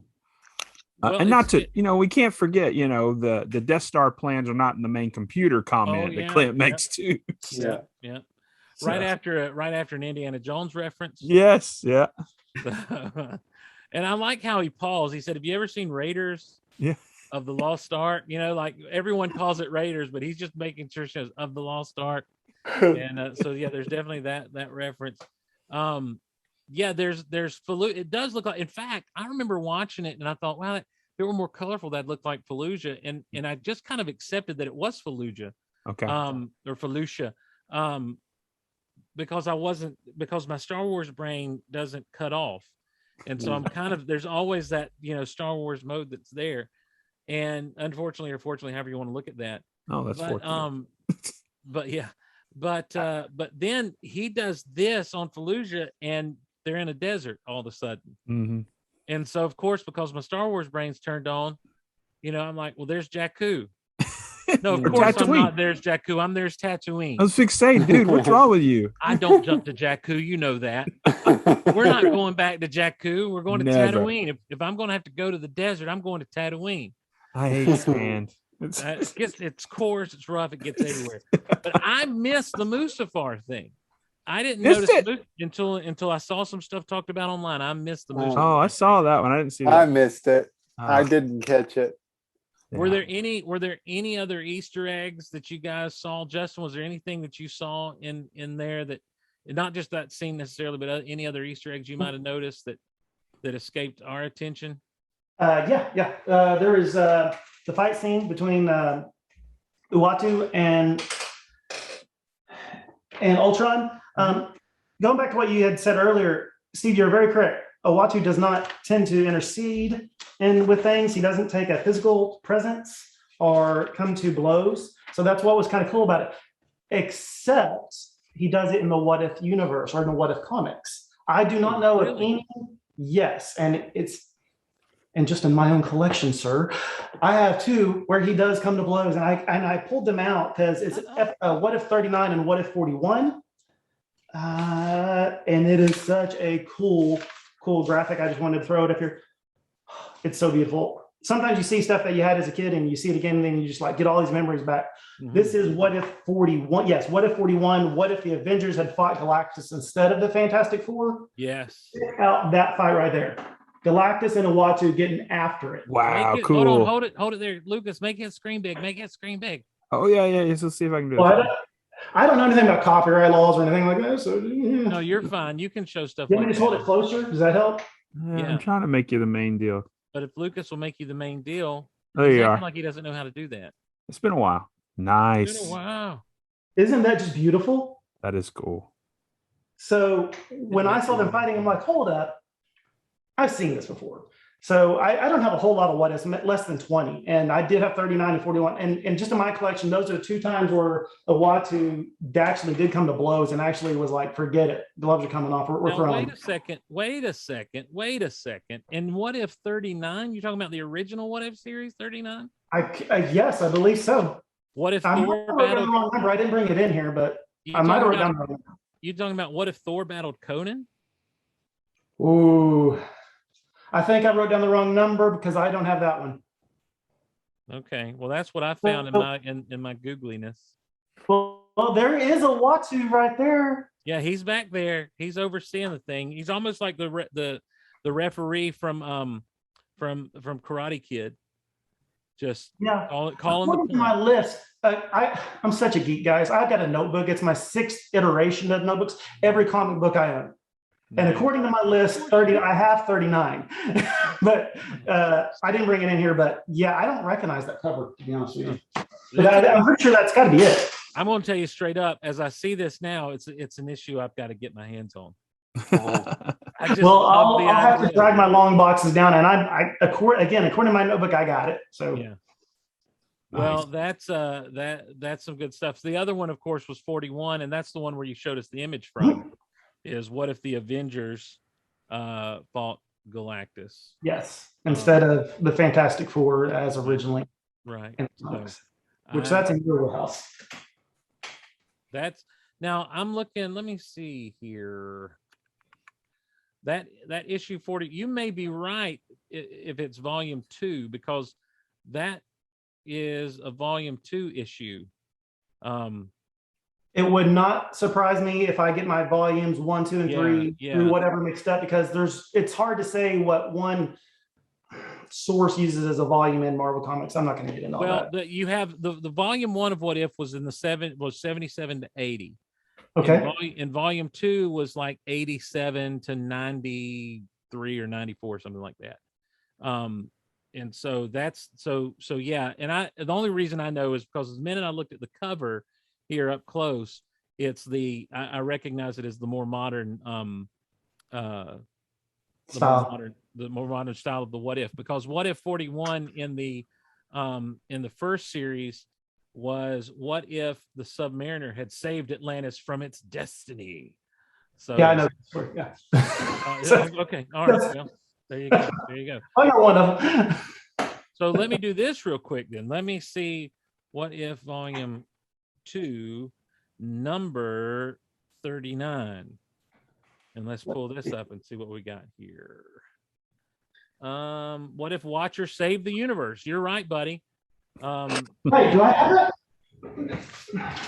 Yeah, What If Watcher saved the universe? So they may be pulling from that story a little bit here. Okay, you know how I said I didn't pull it out? There's on the What If series, yeah, that one. Guys, I have long boxes I haven't even read yet. This is that's it right there. Yeah. Oh yeah. There it is. Yeah, for sure. Let me. I'll switch my camera again. and there it is there.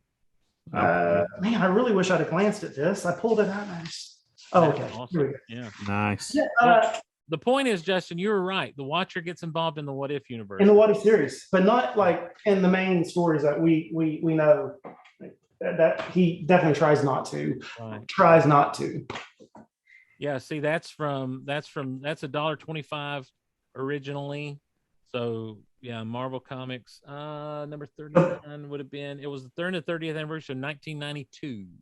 So basically, what I heard from all that is I now got to get back in my notebook and I need to separate that. I do not have number 39, volume 1. I do have volume number 39, volume 2. That's so for me as a comic, I really did make that clarification in my notes. I'll tell you what, I'll go ahead and give this out to everyone real quick.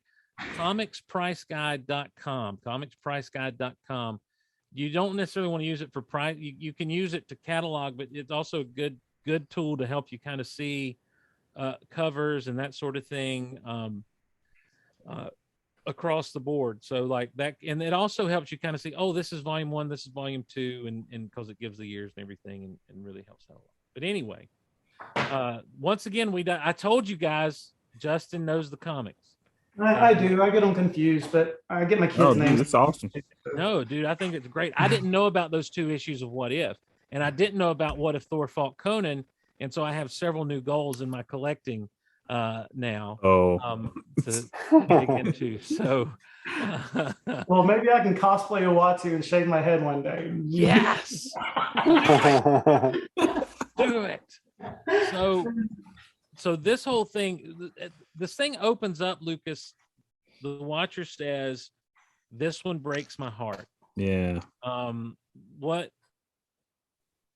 What breaks his heart, do you think? Is it the destruction of the universe there? Is it that he knows he's had, he has to, because he tells these things as though it's past tense, but then all of a sudden he's involved. So I don't know. Is he seeing across the time there? Or? Yeah, he see, I've struggled with that too, with each one of them, because he's experiencing it as they're experiencing it, but at the same time, he has this almost omniscient aspect as well. It breaks his heart, yes, obviously, because human civilization is over for the most part. At least it appears that way. AI has won the day, which human experience over, devoid of emotion, devoid of all these different things. Well, he even makes a comment, and maybe you guys caught it when they're in the warehouse looking through files. He says something when Clint's almost there, and he talks about humanity and how, what is it he says? Begin just noting how special humanity is. So if we're in a world where humanity's just about done, that's what breaks his heart. But he is limited in his understanding as well. So it's kind of an odd bag, if you will. He knows things, but he doesn't know everything. Yeah, he's definitely not omniscient. No. So, but he is, you're right. He's got a fondness for humanity. Yeah. And basically what he says is, humans keep hope alive even when there isn't, something to that effect. Yeah, that's it. And so there's a look, but Adam, it seems like, as with your cat there, it seems like a cat's on you. It seems like a cat's on you. What if Adam had a cat? But it seems like the Watcher is he relying on humanity for his hope to stay in place, or is he just rooting for humanity in that moment? Like, is this now become a symbiotic relationship for him? Yeah, I think so. I think, it seems like the aim of these things, regardless of the publisher or the franchise, is that humanity is the hope of the universe, and humanity's always got this special quality that makes them better than all the other aliens and life forms. And so, yeah, I think that's kind of the goal. Ow! He's getting nippy here. I heard the purr, and then all of a sudden, yeah, he bit my ear. He's a little amorous. he likes ears. All right, we know that Adam likes to party with aliens. He's got an amorous Got an cat. amorous cat. Yep. Got an action figure as a girlfriend. Yeah. It's I got it going serious on. over there. For those of you that missed Adam's quote, he said, "I've got it going on." I love it. I love you so much, Adam. Oh For man. a second there, I thought we like had a flirting experience. Like, Oh, Right. Yeah. And for those of you that didn't quite understand, for those of you that didn't quite understand what Judge just said, he said it was a flirkin experience. That's right. Clarify Flirkin. those words. Yeah, flirkin from the Captain Marvel movie. Yeah. Right. the accent. My wife sent shocked emojis, so she's still listening. So yeah, that's fun time. Well, we wrap up this whole thing. He's gone back to that pocket dimension where Doctor Strange, Dark Doctor Strange is all I know to call him. Armani. Sorcerer Armani. Mr. Armani, yeah. Remember Sorcerer Armani? That's right, Sorcerer Armani. And so as he's there, Doctor Strange in that universe is still a little evil because he makes him ask, but he makes him go back. And if you go back to that episode, apparently at the end, he told the Watcher that he'd come back, he basically come crawling back. Let me pull it up real quick and just kind of read the quote there, because you think about it, what better place to hide though when Ultron's going through all these universes? Right. Yeah. You go where there's one individual, small little universe, and that's where you go to regroup. Yeah. Well, if you think about it, also, when you said think about where you go to hide, this is a very dystopian kind of aspect we got going on here. And think about where Loki always went to hide. Loki always went to where the cataclysms had happened already. That's right before, yeah. Right. Like Yeah. dystopian, it's desolate. It's just me, myself, and I here kind of thing. Yeah. And again, they're kind of tying it together a little bit. So basically, if the world's ending, we go to where the battle's already been happened. That's the hide. moral of that story. Thinking about that, did you find it, Steve? Yeah, I'm here at the end and haven't gotten to the sequence where he actually speaks to Uatu, but remember, or he speaks to the Watcher, because Doctor Strange does end up there speaking to the Watcher, and I forget what it is that he says. He's going to make him say something. Maybe he says it during the battle, but I know that Strange keeps saying, "I'm sorry, I'm so sorry." Because everything's destroyed because of him. Yeah. And so let me see. Oh, you're in the Strange episode. Is that what you're talking about? Yeah, I'm trying to, because he does tell the Watcher something. He tells the Watcher, "You can stop this, please fix this." And the Watcher says, the Watcher kind of throws back and says, "The same way you fixed Christine." And so they kind of have a thing, and Strange is having a change of heart. And they're having a conversation here. He basically says, "You can undo this," to the Watcher. And the Watcher says, "I'm not a god and neither are you." And he says, "Then punish me, not the world." This is Doctor Strange speaking now. And he says, Watcher says, "If I could fix this, I would punish you, but I can't interfere. And you should understand that more than anyone else. Meddling with time and events only leads to more destruction." So he's going away now, and Doctor Strange is saying, no. And but he doesn't actually have a conversation with him. I'm trying to think. I thought that he actually, because he says that I want to hear you say it. And so now he's having a conversation with himself, basically. I'm sorry, guys. This is great podcasting. I was like, wow, I'm so glad you're not doing audiobooks. Yeah.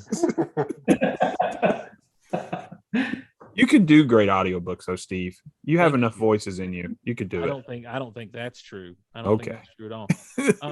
Well, let me come back here then to the actual conversation with the Watcher in this final episode, because it's pretty powerful. Because this Doctor Strange has learned his lesson, but he's still a little bit of a jerk. Yeah. And the Watcher basically says, "I've got no choice. I'm out of options." and they're having like a kind of a heart-to-heart thing here. And that's the thing. He says, "Are you ready to break your oath?" Yeah. And he says, "Do you want me to say it?" And so Strange's like, "Yeah, I definitely want to hear you say it." And it's Benedict Cumberbatch, so it all works, you know. He's like, "I can't believe I'm about to say this. I see now. This is what the Watcher says. I need your help." So yeah, he makes him ask because he's still got that little bit of arrogance about him. But it's so he would Watcher wouldn't help him, but now he wants to watch. Now he needs his help. Yeah, because he's got no option. Yeah, but he's also going to have to free up this version of Doctor Strange. Yeah, to be able to help him. So I guess my question is this, Lucas: Who do you think will see? Obviously, we know this version of Doctor Strange. Sure. Let's go around and get some predictions. Who do you think we'll see as Guardians of the Multiverse? Well, I mean, we've kind of been spoiled a little bit with all the stuff that's out there. I have not seen anything that's out there. Have you not? Okay. No. I mean, from the onset, we've seen some different stuff. Captain Carter will be there for sure. You think so? Oh, I'm sure. Yeah. Okay. Yeah. Because I've seen one where she's in the image with who's she in the image with? She's with somebody that she did not encounter in her episode. Well, I can put Darth Vader and Superman side by side with action figures. Oh, all I have to do is take some animation cells and stick them. But together. she's in the little circle thing. I think we see Captain Carter. There's my first guess. Go ahead, Adam. Right. You're next.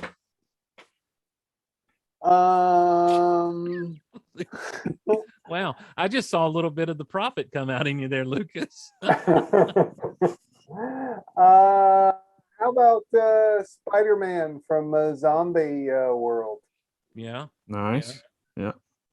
Justin, any thoughts on the Guardians of the Multiverse? Well, I was thinking about that, and I'm just happy to see the zombies teamed up with these other guys. I don't know who it's going to be, but I am not a huge Marvel zombie fan by any stretch of imagination, but I'm ready to see a couple of zombies, if not a bunch, interact with people that aren't used to that kind of scenario. Do you think we'll have that happen? Do you think we'll actually see zombies recruited to help fight? If they don't, they're missing a golden opportunity. I mean, now's the time you do it. It's what if, man. The what if is bonkers. Now's when you're not going to get it in Thor: Love and Thunder. That's true. Now's when you're going to do it. one of the scenes in the mid-season trailer was Thor and Strange, and Thor says, "Oh, zombies! I would have never thought of that." So. There you go. And I don't like zombies for the most part. I'm not into that genre, but it's what if to go for it, you know? Yeah. I think this is where we see Gamora. I think this is where we see Gamora because Thanos is dead. And looking back at Avengers Endgame, Avengers the last one, help me out here. That was Endgame. Okay. Gamora. There was a time when she was with her father as accomplices in Galaxy Conquest. And then she found, saw the light, basically. In this universe, I don't think Gamora is going to have that epiphany. She's not going to have that experience of turning over to the Guardians of the Galaxy. I think she's still going to be in that Thanos mindset, and I'm kind of hoping that's who we see. So you hope we see Gamora from like the proper MCU timeline? Is that who you think it'll be? She's not. No, not necessarily. I just hope we see not nice Gamora. Okay, gotcha. Yeah. I think that they would be wrong not to try to recruit a nice Thanos from the T'Challa episode of Guardians of the Galaxy. Like let him cut loose. Because in that episode he was like, "Let me tell you why this would work." Like he was still. He still believed in his plan, but he wasn't carrying it out. And so give that guy a chance to kind of break loose and be a hero. And I think you're dealing with some fun there. I love the idea of a ragtag team though, and of people from across the multiverse. And that Doctor Strange is so super powered by all that he absorbed, Spidey with the cloak and all that he's been through, is going to be a little bit tougher at him. And if Captain Carter shows up, I guess she's the leader of the pack, man. She's the one that would. Just imagine Captain Carter with Nat with the Crimson Guard shield. or Red, or isn't that his name? Crimson Guard? Yeah, Red Guardian. Red Guardian. Yeah, Red Guardian. So both of those ladies with the shields. Oh, dude. Oh, so good. You're in your Star Wars brain again with Crimson Guard there. Sorry. Yeah. I was looking at Black Series earlier today. I hear you. I hear you. I know. I'm kicking myself for not telling you to get that Boba Fett. But, Oh yeah, that reminds me, Adam. I got to tell you something later. Oh, okay. So, well, final thoughts all around. Justin, final thoughts about these episodes, about the coming season finale. Anything you got that we missed that you want to point out before we roll out? I got some good reading recommendations of stuff that y'all talked about last week. Go for it. Excellent reading recommendations, like firm stamp of approval for anybody. In episode 8 this week, we saw a glimpse of Steve Rogers as president or running for president. Yeah. I recommend this right here, Earth X. This is not a what if. This is an alternate universe. Let's not get into the differences between what a what if is and an alternate universe. And there's Cap right there. Right. Nothing has went right for this man. And in that universe, there is Steve Rogers as president. Also, that happened in Captain America 250 or 3. It's one of the mid milestones. But due to the fact there's so much of Celestials, I think, coming down the pipe with the Eternals, and the way this book right here by Alex Ross, the way this book ties in the Celestials impregnating planets, and the way Uatu in here is designed to protect said planets, much like Steve said earlier, there's like a mist around the Earth. This is excellent reading. It is another dystopian. If you like kind of sad comics, well, here you go. But it's really so good. Now, y'all also talked about Hawkeye. Being old school comic fan, I love some solo Avengers where Hawkeye was big time in the solo Avengers. Mm-hmm. Hawkeye trade paperback. That's like 5 comics in one. My Life as a Weapon. Oh, wow. Okay. There are scenes from the trailer that y'all discussed last week are straight out of here. Oh, wow. Okay. Off the page. You know how you got the Macquarie stuff and whatnot of what is it? The conceptual art, I think. Yeah. And so typically a writer, and Adam, you know way more about this than I do. I only know this from hearing people like you tell me how it's done. When a writer's coming up with a story, they will talk to an artist sometime and have them sketch out, give a rough draft of a visual so that the prop team, so that the next artist along down the line can actually see what the writer was envisioning. This is, in my opinion, according to the trailers, the conceptual art for the series you're about to see. Sweet. Okay. Right here. This was not expected to be anything when it comes to selling a lot. It was not expected to make waves. If you ask anybody that reads comics, give them your top 5 trade paperbacks, almost everybody's going to, if you say Marvel, almost everybody's going to have that in there, even if they're not a Hawkeye fan. It is, some people just don't like to read, and I totally get that. There is not a lot of words going on there. The story is really art, and it's such a simple art, but it is so good. And it also gets in a lot with his daughter, the other, whatever her name is. I think that is it. Y'all talked also about the new Spider-Man No Way Home. Yeah. I kind of blow people's minds when I tell them this. Before Spider-Man Life Story, Spider-Man did not rank in my top 25 Marvel heroes. I didn't like him. What? I know. I'm sorry, Steve. I should have told you to take a breath. That's mind-blowing. Yeah, I just was not attracted to the Spider-Man thing. I mean, I have my guys, and I would follow everything about them. And then this bad boy came out. It's Spider-Man Through the Decades. It's called Spider-Man Life Story. You can actually pick this up as a trade paperback, much like Hawkeye, but it's Spider-Man in the 60s, the 70s, the 80s, 90s, 2000s, 2010s. Spider-Man into my top 10, and he wasn't in my top 25. He went right in my top 10 after reading the story. It is so stinking good. There is a new one out called Spider-Man My Life Story Annual. you want the original Spider-Man My Life Story. So and that's available in a trade paperback. Yes, absolutely. I'll be Visit your checking local that comic one. store to get that. I would highly suggest.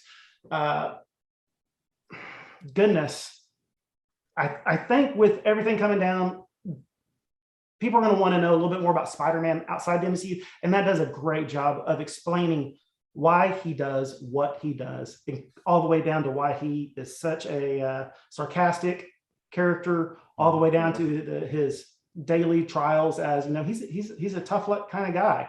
And it really gets into that mindset of why Spider-Man is why Spider-Man is.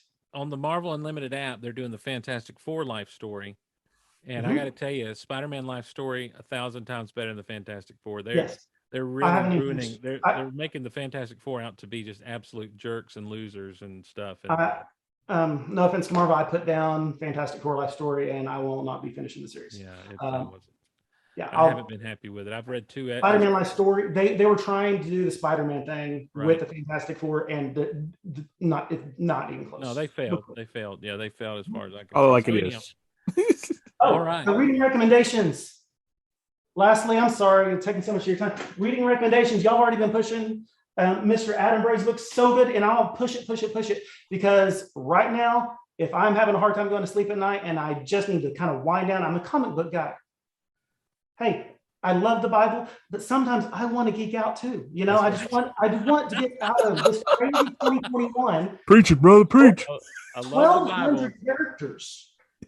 Wait a minute. I kind of want to make that a t-shirt. I love the Bible, but sometimes I just got to geek out. Yeah. Hey, the story of Nehemiah is great. We can talk about that later. But right now, we're talking about Adam Bray's. Guys, Adam Bray. I don't know if anybody's ever told you this. I am an avid reader. I'm currently in the middle of the Expanse series by James Corey. I've read all the Game of Thrones, never seen a single episode of Game of Thrones. I've read Stephen Erickson, Robert Jordan. I can go on and on. I love to read. I mean this from the bottom of my heart. Right here is my favorite book of all time. Right. All time. Cool. I've never read it once, cover to cover. This is not that kind of story. You open it up, it's alphabetical. We all know it. You get into the A's. And look, you can just read that much, and then your night's done. Or you can go Annihilus. Well, how does that work with Onslaught? Or how does that work with the Guardians? And then you just flip over. Oh, look, there's Ares, not the one we were talking about in DC. That's well, right. How does Ares work? Well, let's flip back over to the A's. We can learn about Ares. That's the way I read this book. I guarantee you I've read it more than once, and it's never been cover to cover. It's never been in sequential order. It's always just geeking out and loving it. So if you don't have it, Marvel Encyclopedia, go to adambray.com.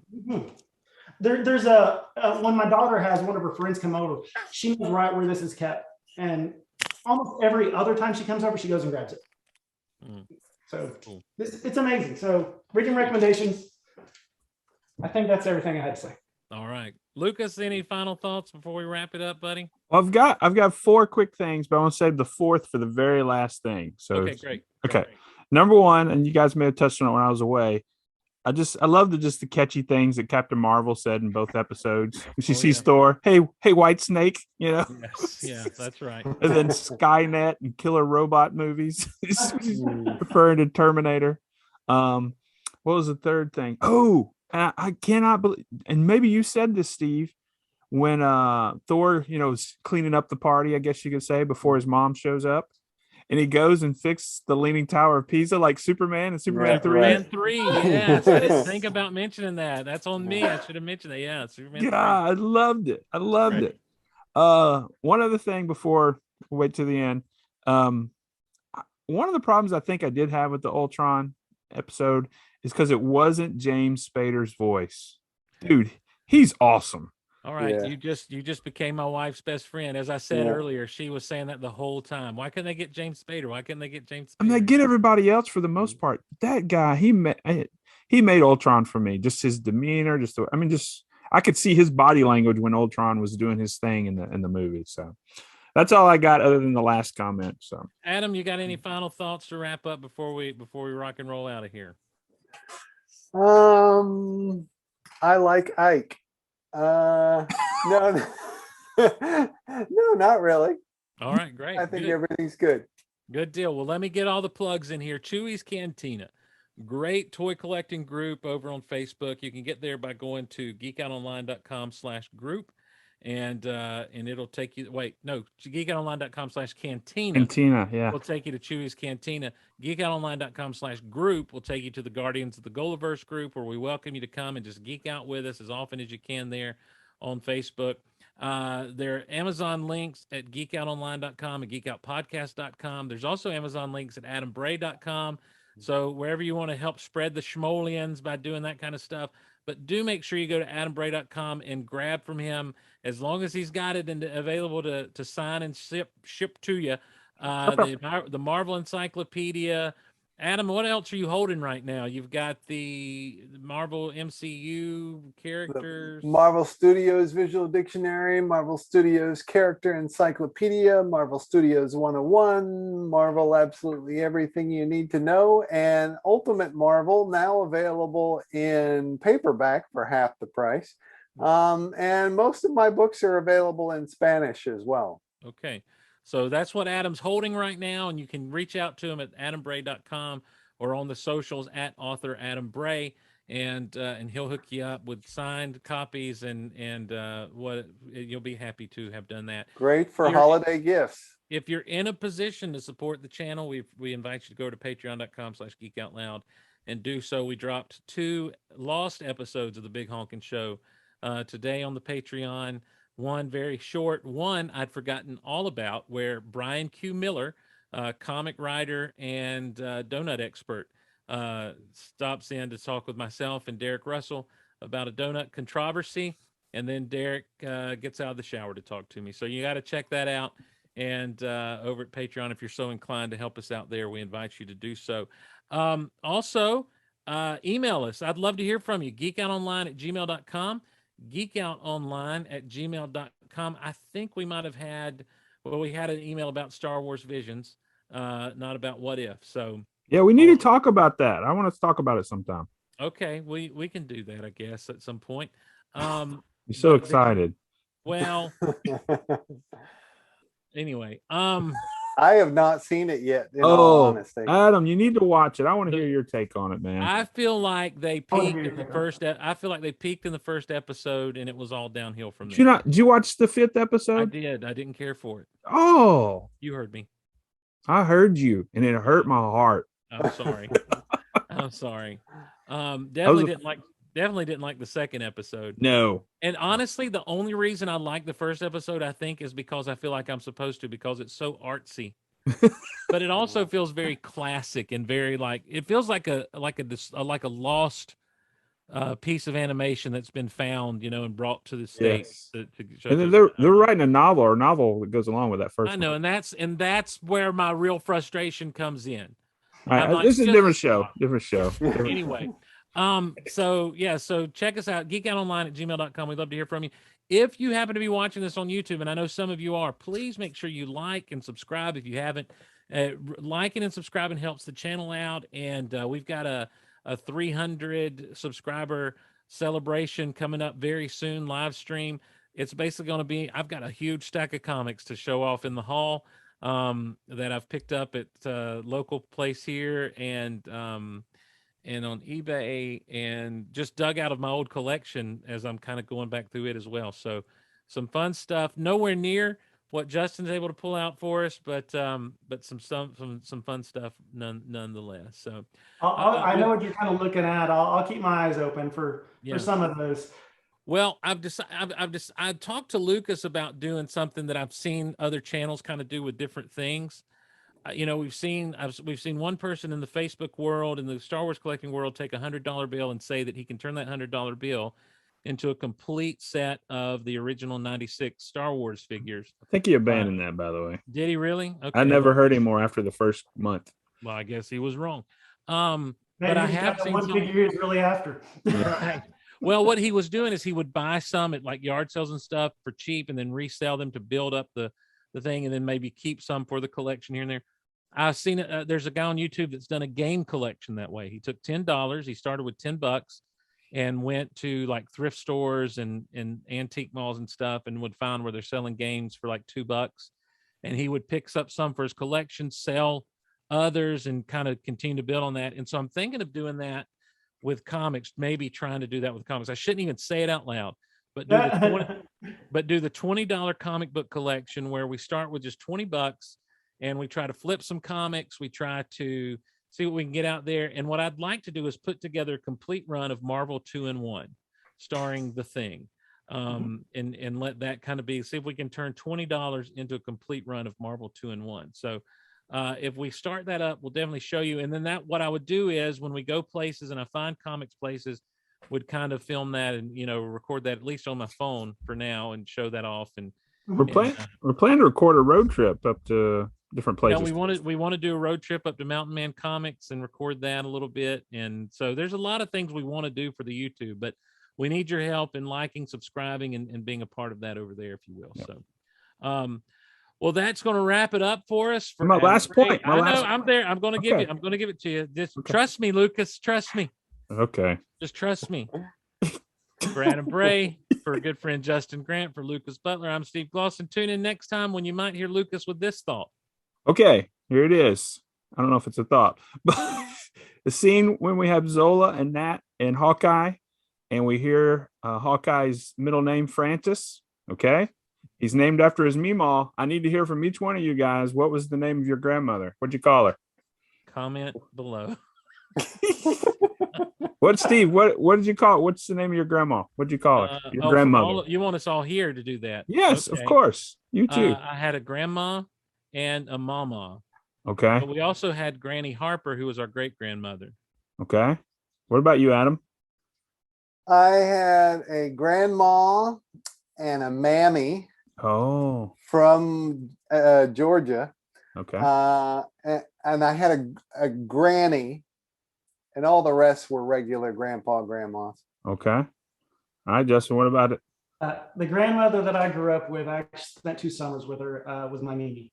Mimi, okay. Wisest person I have ever met. Awesome. Well, I'm I was going to cosplay, guys, but I've got to throw this out there. One last thing. I was going to cosplay, and it wasn't in the cards. But I did do since y'all had me on, I did do a custom figure for you guys. Everybody see your custom figure? Yeah, I can keep it here, don't I? I'm going to pin your comment here. Oh, nice. Wow. So that is a custom Ultron. Is that a Marvel Legends Ultron? Ooh, not quite. That was, I actually have another one somewhere. Oh, here it is. That was a Playmation. Okay, cool. So we did that. So I got that. And then, it's kind of like the Galactus figure they got coming out where you get to like the next tier and the next tier. Right. I got him ripping off Hawkeye's arm. Oh, sweet. Vicious. I had to throw that out there. I was like, I cannot pass this up. That's awesome. Nice. That's awesome. Well, so Lucas, what is your deal? Did you have a Meemaw? Oh, mine's the same as Adam's. I had a grandma on my dad's side, and then my mom's mom, who's really influential in my life, was Mammy, and then her mother was Granny. So yeah. Oh, funny. Great. That's cool. Right. So I'm also thanks Lucas, because I'm also sure that you drug up a lot of memories for people, and now folks are sad. Well, hey, those great memories are Great memories. Hey, Great memories. Great memories. I think of my Mammy, man, dude. She was awesome. So not in front of my Mammy. There's my Mammy. that's Hey, right. Mammy. That's from Transformers, guys. Oh. Transformers. So, right. I forgot to mention I'm trying to learn to sew and make customized capes for my Marvel Legends now. So I said the most unmanly thing I'd ever said to my wife when I came in the house the other day. I had a little kaboodle, and I said, "This is my kaboodle to hold my sewing stuff." And, and so, yeah, there you go. So there that is. And I just looked at her and I said, "This is who you married." And yeah. Now back, and I will say this, and this is something that back in the day before I was married, if I'd have come on the Geek Out Loud and I would have said, I bought me a kaboodle to put my sewing stuff, I would have followed that up really quickly with, ladies. So, so I just said, this is the most unmanly you'll ever hear your husband, Haley. You know, so. Adam's not feeling so soft now, huh? That's right. No. All right, everyone. Thanks so much. We'll see you on the next Geek Out Loud. Oh gosh. Wow. All right, Adam's that's not feeling so soft now.